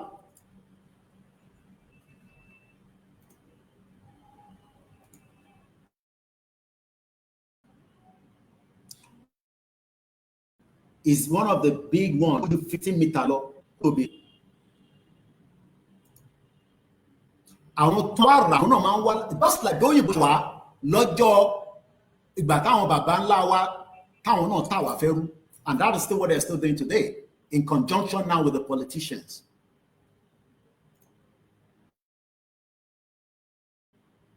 They are still selling us out because nobody we insist to return back again for 2027 election. You will not get a better life. Your life will still be miserable. And for us to avoid a miserable life, that's where we are today. And we are not doing anything contradictory to international law. And forget about Gbogbo. Bẹ́ẹ̀ni ti ṣe sọ̀rọ̀ bí a bí ṣe sọ báwọn kan ṣe ń sọ. Now, everything we are doing is still within the international law. But diplomacy is unlikely to give us Yoruba nation. But that does not mean we will omit diplomacy along the route. And that is why it is either we do it now. Ẹ̀yin ìyá wa tẹ́ ń wò mí, ìtàn pè ní pearls òun lẹ ń wò yẹn, àwọn jewelry tó ju góòlù lọ, kò ń ṣe àwọn panda táwọn ṣe nísìnyí abẹ́ omi deep ocean lọ́tí lọ́n extracted according to that movie tí mo wò, but àwọn ẹrú ni wọ́n ń lò. This is what I'm talking about in case tẹ́ ẹ bá mọ̀ tán pè ní pearls, àwọn jewelry kò ń ṣe panda tó ń tà lóṣòdì o àbí ní mo ṣe o, àwọn proper original one inú shell lọ ti máa lọ mú abẹ́ omi ní kíní yẹn wà. So ọmọ tó wá ń lọ sábẹ́ omi yìí pẹ̀lú àwọn tí wọ́n jọ ń lọ, àwọn mẹ́rin àwọn mẹ́ta àwọn ọkùnrin méjì pẹ̀lú jẹ́ ọmọbìnrin kan, ṣé mọ̀ pé ẹrú náà tún fẹ́ para wọn. Òun ló ṣẹlẹ̀ ní Nàìjíríà lénìí, ẹrú ni gbogbo wa. So látara pé àwa okay enough as ẹrú, àwa náà tún fẹ́ afẹ́ intimidate ẹrú mi. That has happened for 65 years of that shit old country.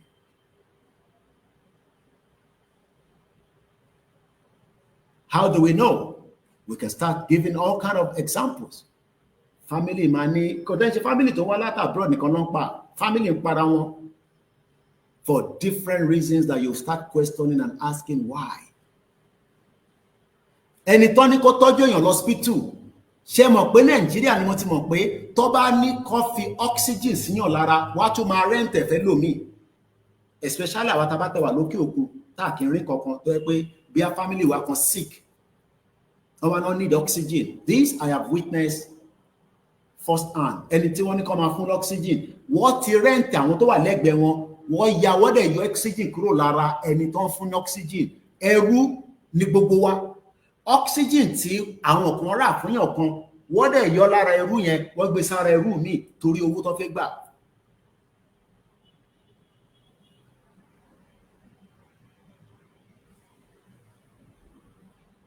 This also played out in this movie.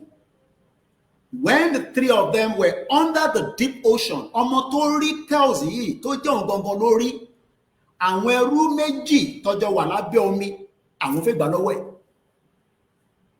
So what pin ẹ̀ mọ́ná abẹ́ omi yẹn? Eventually, she succeeded.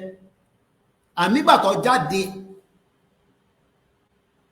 nígbà tó máa ta pearls yẹn, according to owó ìlú tó fẹ́ tà, ọba tó fẹ́ tà fáwọn àwọn àlejò ṣe mọ̀ pé àwa ni àwọn bàbá ńlá wa àti bá ṣe gbọ́ ìtàn pé when they were selling us out táwọn òyìnbó bá dé wọ́n máa wá select àwọn tó fẹ́ àwọn tó fìrìgbọ̀n dáadáa tó lè máa lọ fi ṣiṣẹ́ fún wọn.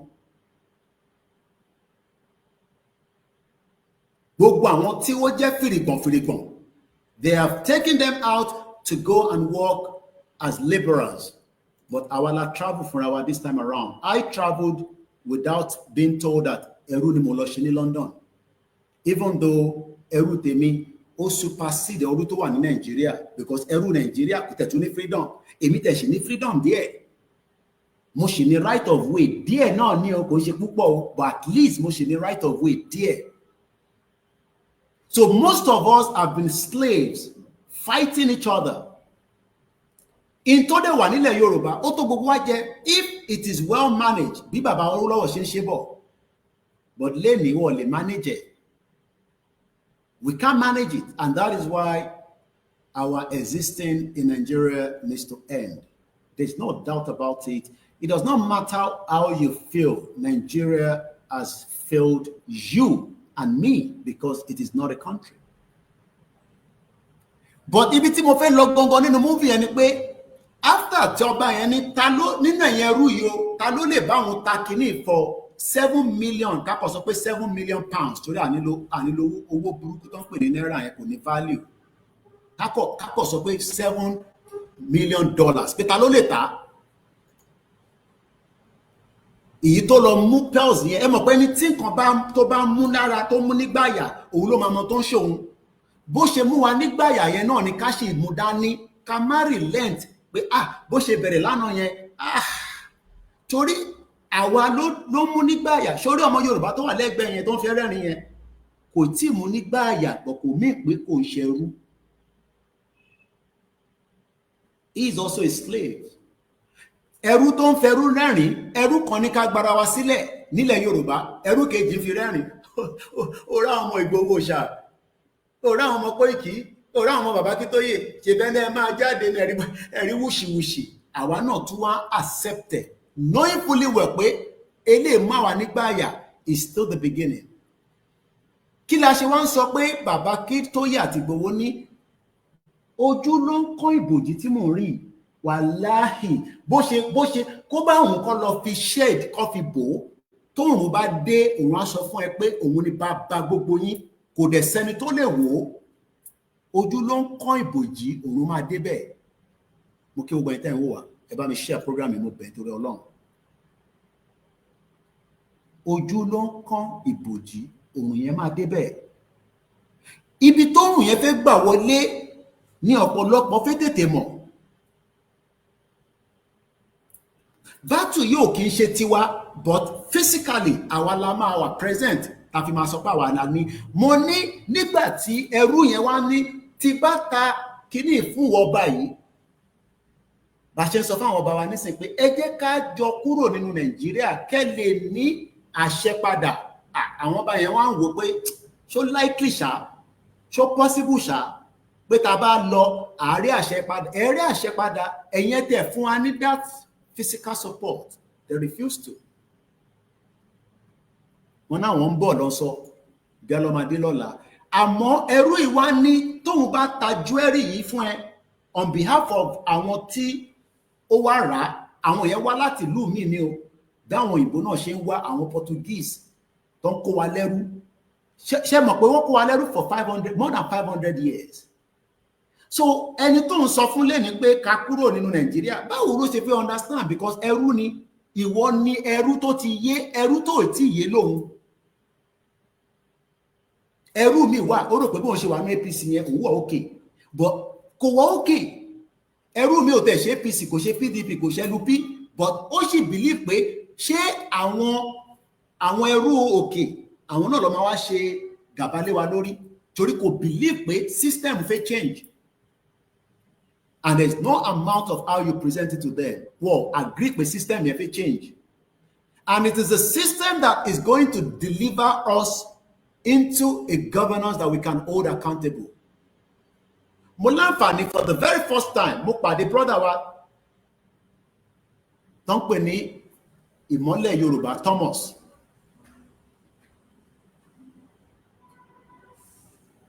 Ọ̀tọ̀ ni kéèyàn réyàn lórí screen. Ọ̀tọ̀ ni kéèyàn réyàn physically. I had the privilege, gbogbo ilẹ̀ tí rí fídíò tí mo ṣe pẹ̀lú ẹ̀. Ṣé mọ̀ pé in tó ń ṣe yẹn kò ń ṣàìsàn? Where is the government? This government has not even catered for àwa tá wà able. Báwo ló ṣe fẹ́ cater fáwọn tó wà able? Let me give you an example. How many times have I done videos in London tí máa sọ fún yín pé walking stick tó ń lò yẹn tó bá débi tó ti fẹ́ cross títì, signal tó wà lára igi yẹn máa sọ fún pé ó ti dẹ́gbẹ̀ẹ́ títì, ṣe sùúrù díẹ̀. Iná tó máa tàn lára kinní yẹn, sensor máa sọ fún pé iná yẹn ti change sí green, ó yá cross, láì nẹ́nì kankan tó máa support ẹ̀. Níjọ́ wo làwa pé dé stage yẹn nílẹ̀ Yorùbá pé ta bá ń lọ lórí títì, ẹni tó ní eyesight problem kékeré, kò ṣe pé kò ríran bọ̀ ó kàn ní díẹ̀, ó lè dárìn fún rẹ̀. Ṣé mọ̀ pé mo sọ pé mo sì ń bọ̀ lọ́dọ̀ kí ni demand ẹni tó fẹ́ ta jewelry yìí? Kí làwa ń tà nísìn? Àtàn kankan, freedom wa la ní ká wá rà.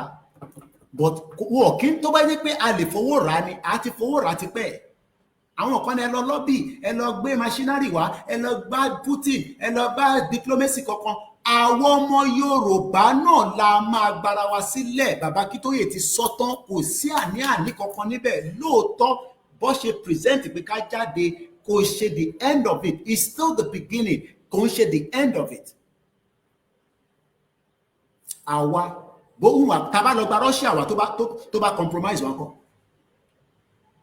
Ṣé ẹ mọ̀ pé àwọn ajaguntalẹ̀ náà tá bá gbà wọn tó bá compromise wọn kọ́? But ṣé ọ̀rọ̀ yẹn lè dùn àwa bí àwọn òkè tá bá lówó tá lọ gba àwọn machinery kó dá ẹ wá bá wa jà a nídìí yín? Ṣé wọ́n lè bá wa jà tó máa dùn mọ́ wá nú bí èmi àti ẹ tó ń dùn lára tó yẹ pé àwa la mọ̀ bílẹ̀ wa ṣe rí? Àwa làwa mọ̀ important of ilẹ̀ wa, àwa la mọ̀ influence ẹ̀ fún wa, torí pé àwọn kò fẹ́ gbowó ni, service làwọn fẹ́ wá ṣe, wọ́n fẹ́ wá render service ni, wọ́n dẹ̀ tún lè compromise wa.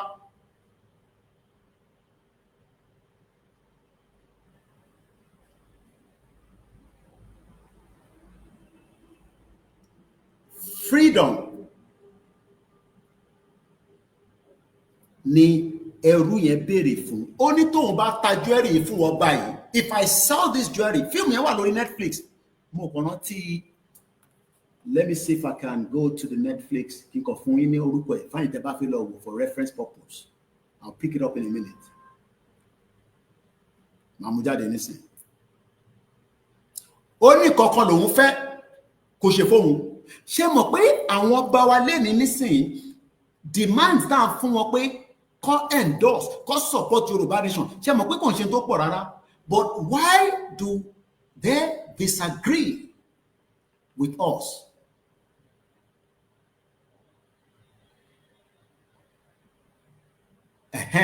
Orúkọ fíìmù yẹn ló ń pè ní The Pearl Girl.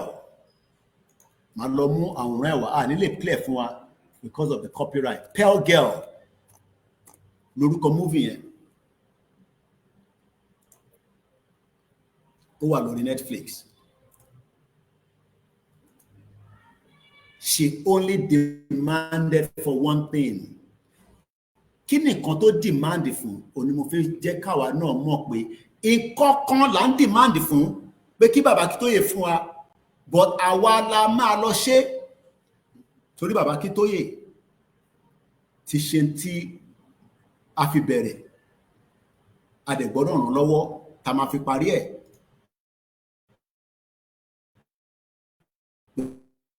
Pẹ̀lú gbogbo àwọn bàbá wa tó kù, mo fẹ́ gbé the actual Atiri slide. Now let me give you this particular picture of the movie. It's called The Story of the Pale Girl. It's a true life movie. Just like in Ton Shele Yoruba Leni, no, true life ni. Because how can we have existed for 14,000 years plus and where we are today, and some Yoruba people still disagree that we go out Facebook and YouTube. The Story of the Pale Girl. If you have a Netflix, just go and watch it. But one thing that she asked for, Tibata kini on your behalf, Timotani value of £7 million. She might have freedom me. Ọba ẹni yes, bó ṣe mọ̀ pé ó padà ta kìíní ẹni £7 million. Ọba yẹn tó fẹ́ fún ní freedom yẹn. So if you think that Tinubu, even if he comes out today and say, ẹ fún mi ní second chance, tá bá ti dé the second tenure, ṣẹ́rí restructure, òun kọ́ la máa fún yín, a máa fún yín Yorùbá nation. Ẹni gbogbo ẹnu mo fi sọ òpùrọ́ ní Tinubu. Kódà kò lè fògùn ẹ̀búra, irọ́ ló ń pa fún yín. You can never trust any of the politicians because even if they give you that offer, Momba awati anila kayeso, mo de believe gbogbo wa lọ́nà fún ní ọgbọ́n. Bí mi ṣe sọ, Yorùbá mi ò dánmọ́rán, but I believe that you understand me clearly that using this as a reference point is just to say to you that this girl demanded that I will sell this for you. Omukini adanibai. Tell you. I will sell it for you, but I want something in return. Obayeni, what do you want in return? Only I want my freedom. Iti mo ṣe fún ẹ, tí mo fi wọnú omi, ó ti tó. Ṣé kò tí tó ní wàhálà àti ìdààmú tí Lugard ṣe fún ìran Yorùbá on behalf of Britain? I believe it's more than enough. I mean, let's be honest, we have given Britain enough time for 110 years of this fake country. But Britain still says, let's keep it for 2075, that Nigeria will be the country that will be the 5th largest African country, or the 5th largest country, the 5th largest economy in the world. Ṣẹ̀rí pé Britain mọ̀ pé wọ́n fìyẹn fi gbé wa ní mugun pé ẹ mọ̀ pé lómi nísìn tó o bá farabalẹ̀ calculate after 50 years, be rest assured they will come back and still tell you you will still remain in this amalgamation. This amalgamation must come to an end, and it can only come to an end as we are now day 2 of the most important thing that we have all waited for, the Yoruba Nation mega rally that will lead us out. Ṣé bàbá wa ní Tabana ṣe rally? Has he come out to say that kò ní lead wa jáde? I don't think Baba have said so. I don't think Professor Akintoye and Igboho have ever come out to say rally tá máa ṣe yìí o, òun ló máa fún Tinubu ní chance pé kó fi wọlé ní 2027. What we have been told and what we have heard is that this rally should lead us into our country because our demand is either met or not. Sheko urgent. Come on, broadcast me. Okay, all right. Like I said, it might be on because it's a day that calls are coming in And we need to still take those calls because there might be some things that I need to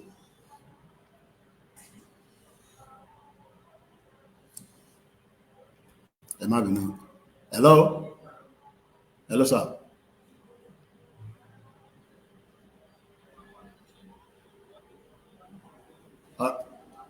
Okay, all right. More program by listen. More program by.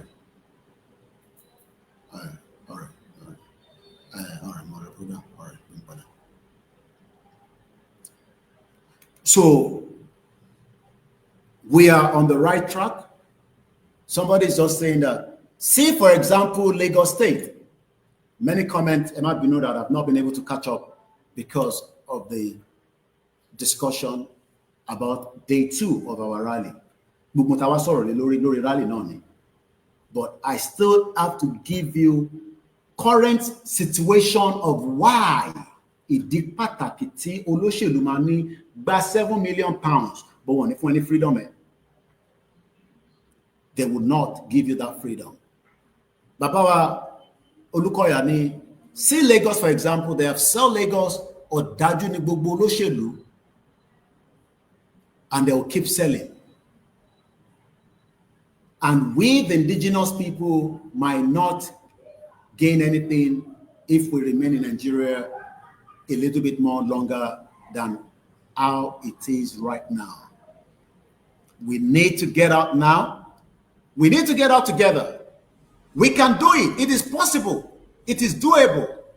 It has been done before. Nigeria will not be the first country that will break up kind of a dissolution. And Nigeria will not be the last country that would also break up. And there's no need for you to be scared, worried, or concerned. We need to all believe that we are now at the end of Nigeria. And it is going to happen in our lifetime.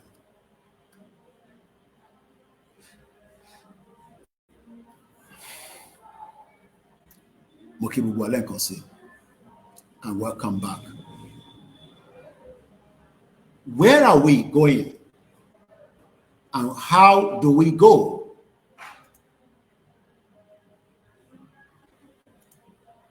How we're going to go is still wrapped under by Akintoye. Do not be confused.com. Website kan wà ní UK tó máa ń pè ní confused.com, insurance company ni. Confused. Kí ló ń pè ní confused? I want to buy insurance for my car. There are many sellers out there. Eléyìí ń tà. Ọ̀nà gbogbo ẹ̀ tí wà confused. Máa bọ̀ lọ́dọ̀ tiwa ká wá bẹ́ yanjú ẹ̀ kó fún ẹ ní the right one tó bá ti input information ẹ̀ tó dẹ̀ parọ́. This is another example for somebody that lives in the UK, and many people can testify to it. If you are running a car insurance that you want to buy, if you tell lie to back parọ́ nínú ẹ̀, only drive car for 6-7 months, 1 year. Tí mọ́tò yẹn bá lọ ní slight accident. Ṣó mọ̀ pé irọ́ kékeré tó pa nínú ẹ̀ yẹn, tó bá jẹ́ pé wọ́n kọ́ ló wà at fault, tó bá padà detect tó parọ́, gbogbo policy yẹn ó ti wà invalid.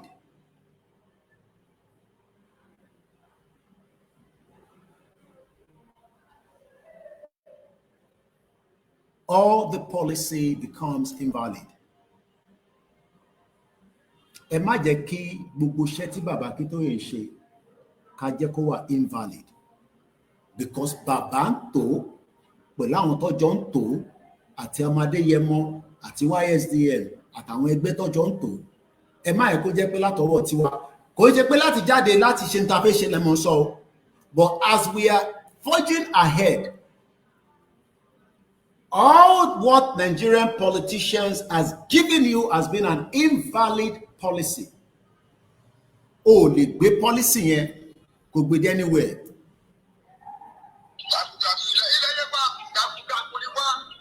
Mo wà lọ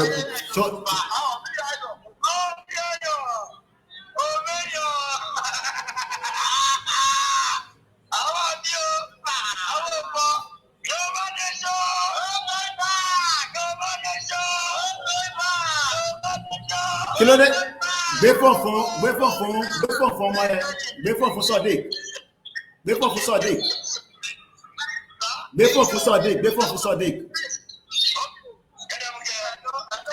kí ló ṣẹlẹ̀ tó ṣe kò go life money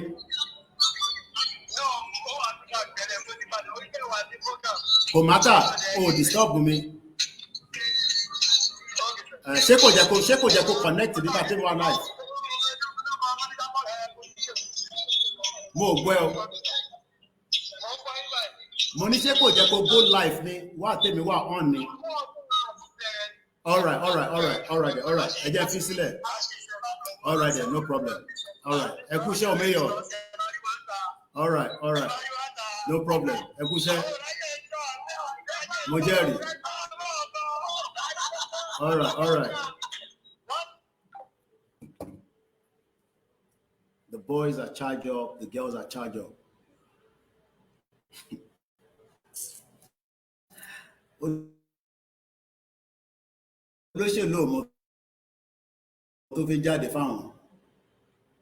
As at yesterday, after we have been out on the street, whether in front of your house, around there is no more negotiation between us and the politicians. You heard me right. Mo sọ pé tá bá ti jáde fún rally kò sí pé wọ́n negotiate. Any negotiation now is to give us Yoruba country. Anything less than that, one ní nísìmí tá máa fi gba country wa. And I'll just leave it like that because my wives were telling me that àwọn more reason tí mo máa ń ṣe pé a máa ṣe this, a máa ṣe that. Leave all that. Ó máa ń pòwe kan, but owó yẹn mo really mọ̀. Ó ní èyí tó ti fi síta yẹn, ìwọ fi sílẹ̀. Àwọn tó ń fẹ́ ṣe nǹkan gan sẹ̀ kò ń ṣe tí wọ́n sọ lọ́ ṣe fẹ́ ṣe. In tó lóṣèlú ṣe fún wọn ni pé wọ́n fún yín ní fake document for 26 years of democracy. Tó bá gbé fake policy dání, gbòòrà insurance, ó wá sọ fún insurance pé bóyá orúkọ ẹ lásán ló kọ miss alphabet tó tètè correct ẹ, bóyá o change date of birth ẹ, bóyá ọkọ̀ parọ́ pé o l'accident rí o rẹ̀ ti l'accident. Àwọn tó wò mí wà ní UK báyìí, mo mọ̀ bóyá the same thing in America. That policy is automatically invalid. Kò sí court tó lè lọ. So what the politicians have done with our life is that they presented a fake policy. Gbogbo wa gbé fake policy dání. Kí ni fake policy yẹn? Ta ló lè sọ? Ta ló mọ̀ fake policy tá gbé dání? Láti ìgbà tí a ti wà tá ní agbélu yẹn dání. Kí ni fake policy tá gbé dání? Àwọn olóṣèlú gbé dání láti ránṣẹ́ democracy. Àwọn military gbé dání. British gbé dání. Kí ni policy tá gbé dání tí gbogbo wa nú ẹ̀? Ta ló mọ̀? Kó wá sọ. Má sọ Yorùbá. Ẹ̀gbọ́n yẹn ṣiṣẹ́ dáadáa, ó kú iṣẹ́ takuntakun. Bàbá mi báńkì ní 100% what you are saying, but ta ló mọ̀ policy tí wọ́n gbélé wa lọ́wọ́ tí gbogbo wa gbé dání tá ń gbé gẹ́gẹ́ bí ọmọ kékeré má jẹ́ kó jábọ́. Ẹ̀mọ̀ kó tí a bá gbọ́ ọmọ kókó dání èmi àyà mi máa ń já gbà ní ọkọ̀ bí àwọn ọmọ mi láti gbé wọn dání because wọ́n máa gbà wọ́n máa lọ jábọ́ ọmọ ẹ lọ́wọ́. But àwọn ìyá yẹn wọ́n gbé dání báyìí wọ́n tún máa feed ẹ̀. Ẹ máa wonder pé how do they do it? But ọkùnrin mi máa ọmọ kékeré bá èmi I don't. Ta ló mọ̀ document tá gbé dání? Mo ti rí àwọn tó ti answer, mo fẹ́ wo bí àwọn tó kù náà máa bá mi dá sí. Is an interactive. Ta ló mọ̀ policy tá gbé dání tán ní tó bá ti gbé policy dání. Bẹ́ẹ̀ ni bàbá wa ní ìtànjẹ. Èmi ò pé mi ò gbọ́ Yorùbá dáadáa bó bẹ́ ṣe kọ́ yẹn ó yé mi. Wọ́n ní ìtànjẹ. Ẹ ṣé gan ni. Ẹ ṣé gan ni Yorùbá ni mí. Mo kí ẹ gbogbo àwọn ẹ̀gbọ́n mi. Ọlọ́run jẹ́ ń jọra mi lójú níwájú yín. Gbogbo yín ni mo rí. tí n bá tẹ̀ ríyàn kankan a mọ̀ pé brọ́dà wa yìí kò fohùn lẹ́ẹ̀bí ti tẹ́lẹ̀ mọ́ àwọn tí ẹlẹ́sìn ti jẹ́ kí ó kúrò láàrin wa díẹ̀ ìyẹn ìjáyàjáyà ohun kan wà tó máa ń fi sílẹ̀ but for a while now he hasn't done so. I can see him on the broadcast but mo kí dáadáa. Nàìjíríà ni policy tó gbé dání. How can we hold a policy and it's not giving us a better life? Britain gbé policy Nigeria lé wa lọ́wọ́, knowing fully well that Nigeria will not deliver anybody from anything and your constitution. Ṣebí Nigeria ló kọ́kọ́ wà kó tó yọ constitution. Gbogbo constitution Nigeria, Britain mọ̀ nípa ẹ̀, ẹni mo parọ́ mọ́ wọn. All your fraudulent constitution, Britain mọ̀ nípa ẹ̀. Gbogbo policy tá gbé dání lẹ́ni mo kí gbogbo ẹ̀yin grandma Esther Wetuga gbogbo yín mo rí. If I start mentioning names, you know, I'm a slow broadcasting down but mo fojú pa ẹni kankan rẹ. You are all welcome if you're a newcomer. Yes, Nigeria is going into the final lives. Ẹ má worry nípa gbogbo kábàkàbà táwọn ọmọ Ìgbò bá ń kọ tá bá ti post nǹkan ara ń ta wọ́n tó bẹ́ẹ̀ wọ́n lè ṣe táwa ń ṣe. Wọ́n mọ̀ pàwọ́ la gbé Nàìjíríà dání. Ara ń tà wọ́n yẹn ni. But Ìgbò tó bá ní làákàyè a máa gbàdúrà pé ìwọ̀nba àwọn Yorùbá nation tó ń lọ yìí kọ́nà fún wọn ṣe káwọn náà lè jáde látijọ́ táwọn ti ń pariwo níbo lọ́lọ́ wọ́n lọ anywhere. Tí olórí ogun bá dẹ̀ ti kúrò ní ibi tí a bá ti ń ja ogun kí lẹ rò kó tún ṣẹlẹ̀. Mo kí àwọn Ọlájírè Kókà, mo kí mọ́mísí mi, mo kí gbogbo èèyàn wa. Mo ń béèrè ni o, èmi kọ́ lọ lórí ogun o. Olóyè ọmọdé yẹmọ ni olórí ogun o. Tí olórí ogun bá ti kúrò nínú movie, what do you think is going to happen? That is why gbogbo wa gbọ́dọ̀ sọ pé gbogbo wa ní Ìgbòho. So if you are waiting pé tá a bá rí Ìgbòho àní jáde, Bàbá Akintoye ti ní ká kọ́kọ́ jáde síwájú ilé wa, wá ìtẹ́túnṣe tún ní Ìgbòho kẹ́ tó jáde síwájú ilé yín. Wá ìta ṣe nídìí. Ṣé okay so tí Bàbá Akintoye ṣe sọ yẹn nísìn, Ìgbòho gbọ́dọ̀ wá síwájú ilé gbogbo wa náà. This is why I said we did not fail the instruction, but bóyá báwa ṣe rẹ̀ pẹ́ tó ń bọ̀. This is not 2021 tó wá attack wa mọ́lé. If I was in that house, gbogbo yín náà lẹ ti sọ, I would have been dead. Wọ́n máa pa èmi lẹ́sẹ̀kẹsẹ̀ ni. But ikú mi ò sí lọ́wọ́ Nigerian government, kò dẹ̀ ní sí lọ́wọ́ Tinubu, kò dẹ̀ ní sí lọ́wọ́ anybody. And this is why we are saying the first task was come out and we follow when the actor is dead, go to the constitution, the policy that we have been told to keep. Because whether you have a Nigerian passport or you don't have a Nigerian passport, for as long as you have said that I am a Nigerian, you have owed a fake policy for the rest of your life. Many people have died in the hope that this policy, this Nigeria that we have carried to our chest, be succumbed by.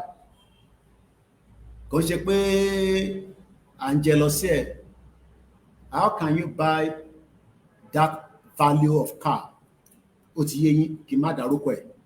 own drive nínú mọ̀tọ̀mọ́tọ̀.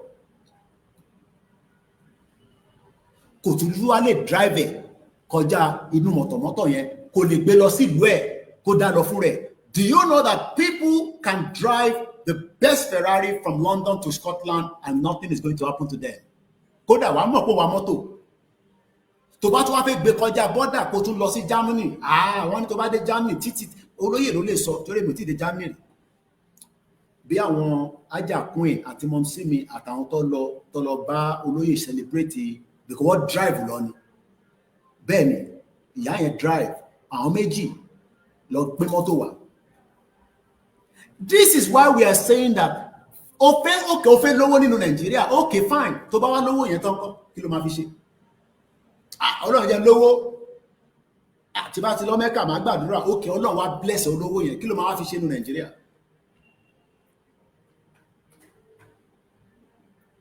In this fraudulent system that Britain sold to every one of us. Britain sold a fake country to us to go and save and maintain. And we are now challenging to say, no, we don't need Britain to come and tell us to go and get Yoruba nation. No. Bóyá nǹkan táwọn kan rò nìyẹn pé a máa lọ sọ fún Britain pé Britain, yeah, come. This fake amalgamation where you give us, how are we going to sort it out? No. When the 60 million have made up their mind, Mokekeke occurs. Our mind is already out of Nigeria, and nobody can change our mind. So I want us to still be charged as we have been charged. Gbogbo fensiki, paracetamol, eluboto ti lo. Yes, still be charged. Because kò ṣe one day la máa fi parí ọdún yẹn. But à ń bẹ Ọlọ́run pé kó má pọ̀jù bó ṣe yẹ lọ. Because what Britain did was, Britain knew that our indigenous ọmọ ọkọ Yorùbá ní obìnrin ní ọkùnrin a máa outshine àwọn ọmọ wọn àtàgbáyé. One more day from the beginning of when they came to our land. Báyìí lẹ́yìn ṣe rí ní agbègbè ibi tó ń pè níbi tó dá yìí tó yẹ pé weather yes ó máa warm but a máa ṣiṣẹ́ lára ẹ. Skin wa ó ní láti ṣe lọ sí outside kò ní ọ̀fẹ́ lọ town náà tó bá jẹ́ pé ilẹ̀ wa ni gbogbo wa ń gbé. A lè wá náà fẹ́ lọ wo bó tútù ṣe rí ká lọ lóyìnbó ká dẹ̀ padà. The country died after Britain gave us a fake country to go and manage. Àwọn tó manage ẹ̀ lẹ́nìí, you think that they can give you the result? Okay, go to your bank láàárọ̀ ẹ̀ kó sọ pé as a citizen of Nigeria, I have the right. They will ask you, which of the right will also, because I only understand right don't so. Nobody has any right because you are not the real policy holder. Let me give you another example. You are not the original policy holder. Hello, sir. Àṣẹ Dumare. Mo wà lórí ètò àṣẹ. Báwo lọ́dọ̀ yín lọ́hùn? Màá pé púpọ̀ yín. Àdúgbò fọ́lọ́run. Ọ̀dà. All right. Tí bá ṣe tán màá pé yín. Ẹ má bínú, like I said, calls are coming in. Not everybody is on social media. All they're waiting for that instructions to go further. All I have come out to say is that we are still on the right track, but cherry policy of this amalgamation that Britain gave us cannot give us exactly what we want as ọmọ ọkọ Yorùbá. Ó lè fáwọn ẹ̀yà mi o, but pé àwa ọmọ Yorùbá, ọmọ Oòduà, ọmọ kóòtù òjíire, and all these pé àkínṣe ọmọ Yorùbá yẹn gbogbo yẹn fi sílẹ̀, bàbá Akintoye ti ṣàlàyé lé lórí, gbogbo wa lọmọ Yorùbá. But ẹrú tẹ́ ń sọ fún tó wà lẹ́gbẹ̀ẹ́ pé Yorùbá nation á sọ fún ẹ pé náà kò lè bọ́ sí, because ó mọ̀ pé policy yẹn tó wọ̀ pé torí policy tá gbé dání. Let me go through another level of giving you that example of the policy. Walata, it drives in London. Do you know that mo lè lo mọ́tò Walata pẹ̀lú document tó fi drive? Tí mo bá ní policy, tí mo bá jẹ́ second driver lórí mọ́tò yẹn. Àfi tèmi bá ní mọ́tò tèmi tó jẹ́ comprehensive tí mo lè fi wa mọ́tò tiẹ̀. So what Britain did craftily in tó ṣe fún gbogbo wa ni pé Britain knew that we will question this 1914 amalgamation at some point. Wọ́n mọ̀ pé ìjọ kan báyìí máa wáyé tí gbogbo wa máa béèrè pé kí ló, because Ọlọ́run tó dá ìran Yorùbá ó mọ̀ pé àwa la ní ọgbọ́n, àwa la lóye, a kì í ṣe àwọn gàǹbàrí, àdẹ́ ṣe àwọn ẹ̀yà tó jù, a jù wọ́n lọ lọ́jọ́ orí. Kò sí nǹkan tó lè sọ fún yín, we are far better than any one of them. Gbogbo ẹnu mo fi sọ. Ṣé máa yẹ káwọn yẹn máa intimidate yín pẹ̀lú àwọn kọ́mẹ́ǹtì jagbajagba àwọn ọmọ àwọn tí wọ́n ní làákàyè. You see them especially wọ́n máa kúrò nínú ilé tiwọn tó wà mọ́dì, wọ́n á máa wá sínú ilé tó ní glass, wọ́n wá ń jìwò kí lẹ ní ní bíbá. Mo rọ́mọ kan tó gbé bàbá ẹ̀, ó gbé kúrò nílùú ẹ̀ lọ́nà Imo àbí bíábì kan, Èkó ló ti wá treat ẹ̀. Kí ló dé tí wọ́n ṣe hospital sọ́dọ̀ wọn náà? Ó wà lórí YouTube. But what we are saying is that every one of us have been given a fake document. What is the document? We are Nigerians. That is one of the fake documents that we have carried for 65 years. And every one of our Yoruba politicians knows the truth and nothing but the truth. But they are not ready to give it up. Because this 1914 amalgamation, then what do you mean? Táwọn serve, they are worshiping it with the blood of humans. Ẹ̀jẹ̀ ènìyàn ló fi worship it.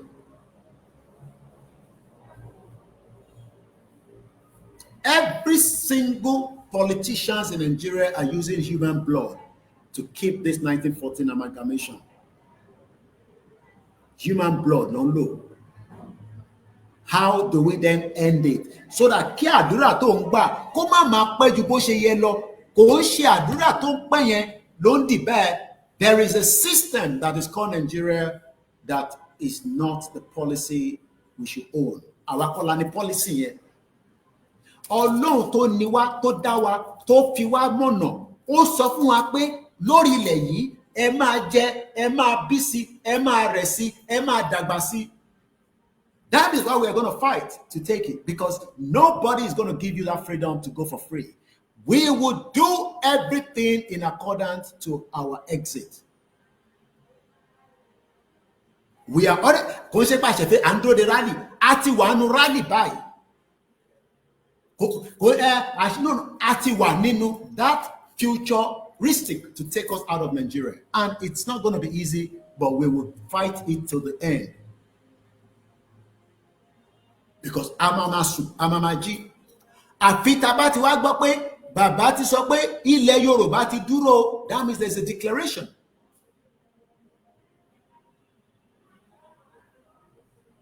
And the Yoruba government will then work for me and you with the right policy.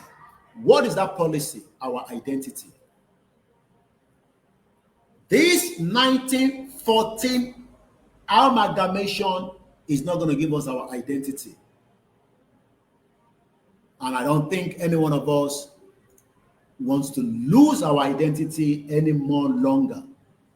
Ó lè jẹ́ orúkọ Mùsùlùmí, but identity ni o gbọ́dọ̀ kọ́kọ́ cherish. Because orúkọ Mùsùlùmí àbí orúkọ Kristẹni tó ń jẹ́ yẹn, what he embedded mọ́ Nigeria, and Nigeria is not a country. And I will leave it like that. But like I said, our command center is now on a full operation. What does that mean? We will be coming out as quickly as possible, even if it's a very short message to deliver and give out.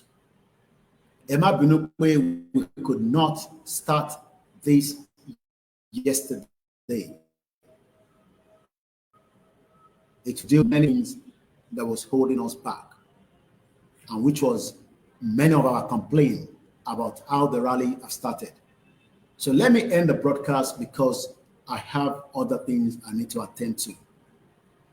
But by the power and the grace of the Almighty Eledumare, we are forging ahead, and we have already done what millions of people never expected that is going to happen. Eteti close to your groups, your state coordinators, as messages we will continue to pass to them. Also, the Yoruba world media will be coming out and be telling us updates. Whether I am live or not, this is now the time to follow me, especially on Twitter. Twitter is more updated, but nevertheless, because the platform to our social media, the only reason why we're not going live on TikTok is because we could not get the 1,000 followers to kickstart a live. But it doesn't matter, I post there every day. We are now in the day 2 of this mega rally. It is not yet over because our country is not yet been declared. The day that we will celebrate and be joyous, Tinuwa Madu, Tamama Pariwo, Ọlọ́run, Àṣẹ, Àdúpẹ́, gbogbo wàhálà wa, gbogbo àìsùn wa, is when we have the Yoruba country. But for now, we must remain smart. Gbogbo nǹkan tó wà lẹ́mìí wa, I don't want to go into any, you know what I'm talking about. Òun náà ni kó ṣe wà lẹ́mìí wa. Do not switch or change it for anything. Gbogbo tó wà lẹ́mìí ẹ, bó ṣe wà lẹ́mìí ẹ yẹn náà ni kó ṣe wà níbẹ̀. Because the policy destroyed lives. The policy gave us what should never have been our own. One more put it deal. Tí policy about deal in London, no gbọ́dọ̀ renew it. UK is one of the most civilized countries in the world. Kí policy mọ́tò mi tó tán because òun láti fi ń ṣàpèjúwe ni wọ́n ti máa remind mi pé ṣé o fẹ́ renew pẹ̀lú wa àbí o fẹ́ lọ ibòmíì? Why is Britain now telling us to remain in Nigeria when they know that their citizens have the right to renew their policies? Tó bá ní policy níbi kan, ó ní right láti switch ẹ̀ gan sẹ̀ tó bá wà nínú policy ẹ̀ pé ó ṣe mọ́. We have already started the vehicle, which is the day 1 yesterday. Some of you thought it has to do with Democracy Day. We are already in day 2, and we are still forging ahead. Continue to mobilize, continue to prepare, because the worst is yet to come. Yes. Britain never wanted Ireland to go. Today, Ireland is a 5 million country, but the 4th add to get that country going today. But those that are Yorubas that are living there today and now fighting us back, I pity you for doing such. And that goes to all other countries where you reside. Support the YSDM and support your state. Àwọn tẹ́ mọ̀ nínú state yín tẹ́jọ wà nínú group, I plead on their behalf. They need your support now. I am not telling you to come and support me. Àwọn tó bá máa support wa lágbára Ọlọ́run. Àṣírí tí wọ́n ní tú. But state yín tẹ́ ti wá yẹn, ẹ support state yẹn, mo bẹ̀ yín. Kódà bó bá jẹ́ àpò gàrí lẹ lè rà fún wọn pẹ̀lú ṣúgà tẹ̀pà, ẹ rà fún wọn. Pé kó máa mú, because things will start to change as Baba Akintoye will be coming, or through all the medias. He doesn't have to be coming out every day and talk to us. He can send the world media, he can send his executive. Then gbogbo ẹ̀ tẹ́ ní kí ló dé tá ìtì gbọ́n olóyè Ìgbòho. Ìgbòho will speak to us at the appropriate time. I am a spokesman. He hasn't sent me out to speak on his behalf today. When Ìgbòho wants me to come and speak to you on his behalf, then you don't doubt it as well. Because some of you has never doubted it, but some still. But as of today, the 13th of June 2025, Ìgbòho tí ní kí wá sọ̀rọ̀ kankan on his behalf.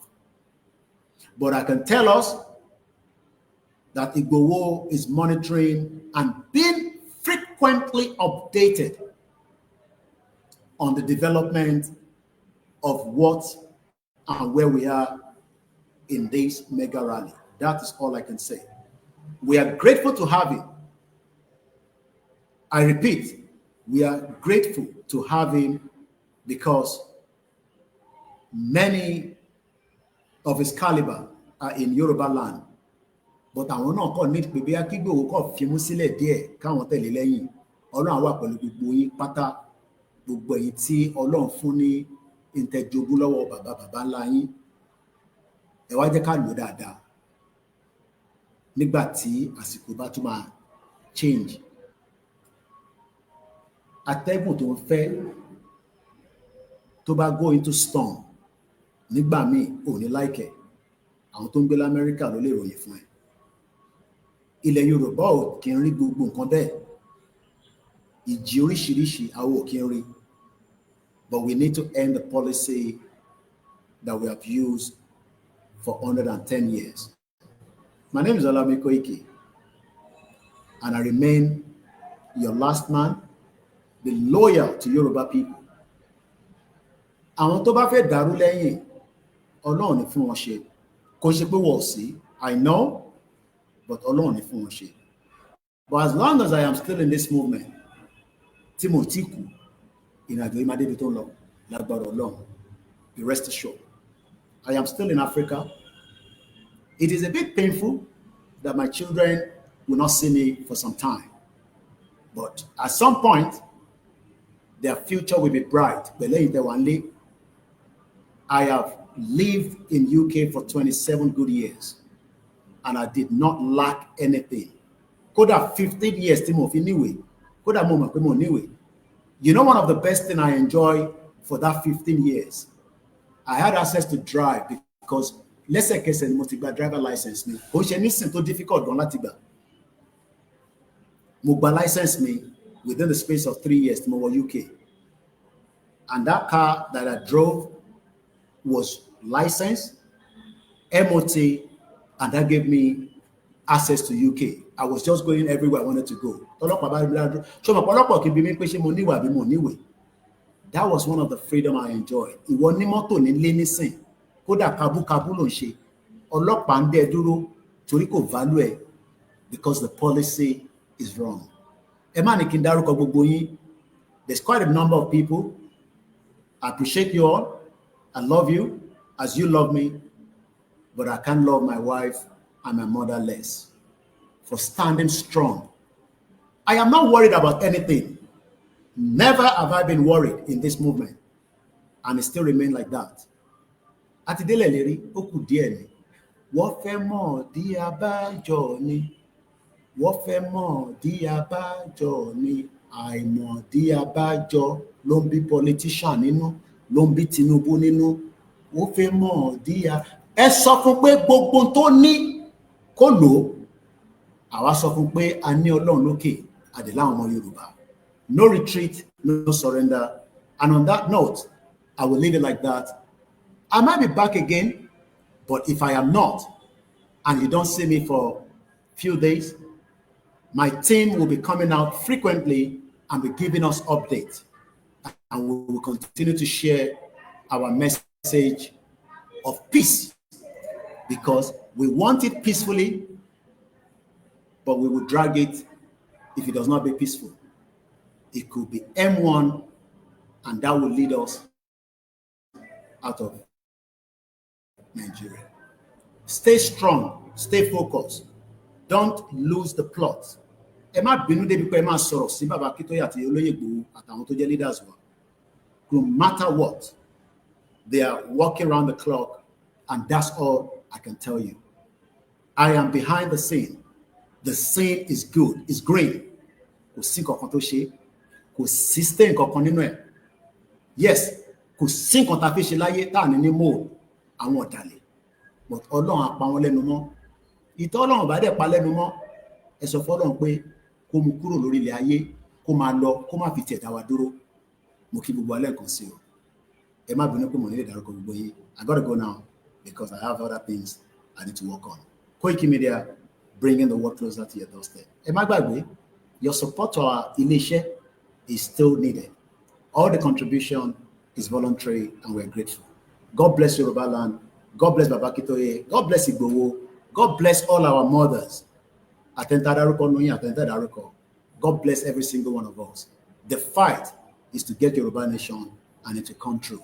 Inshallah. Bye for now.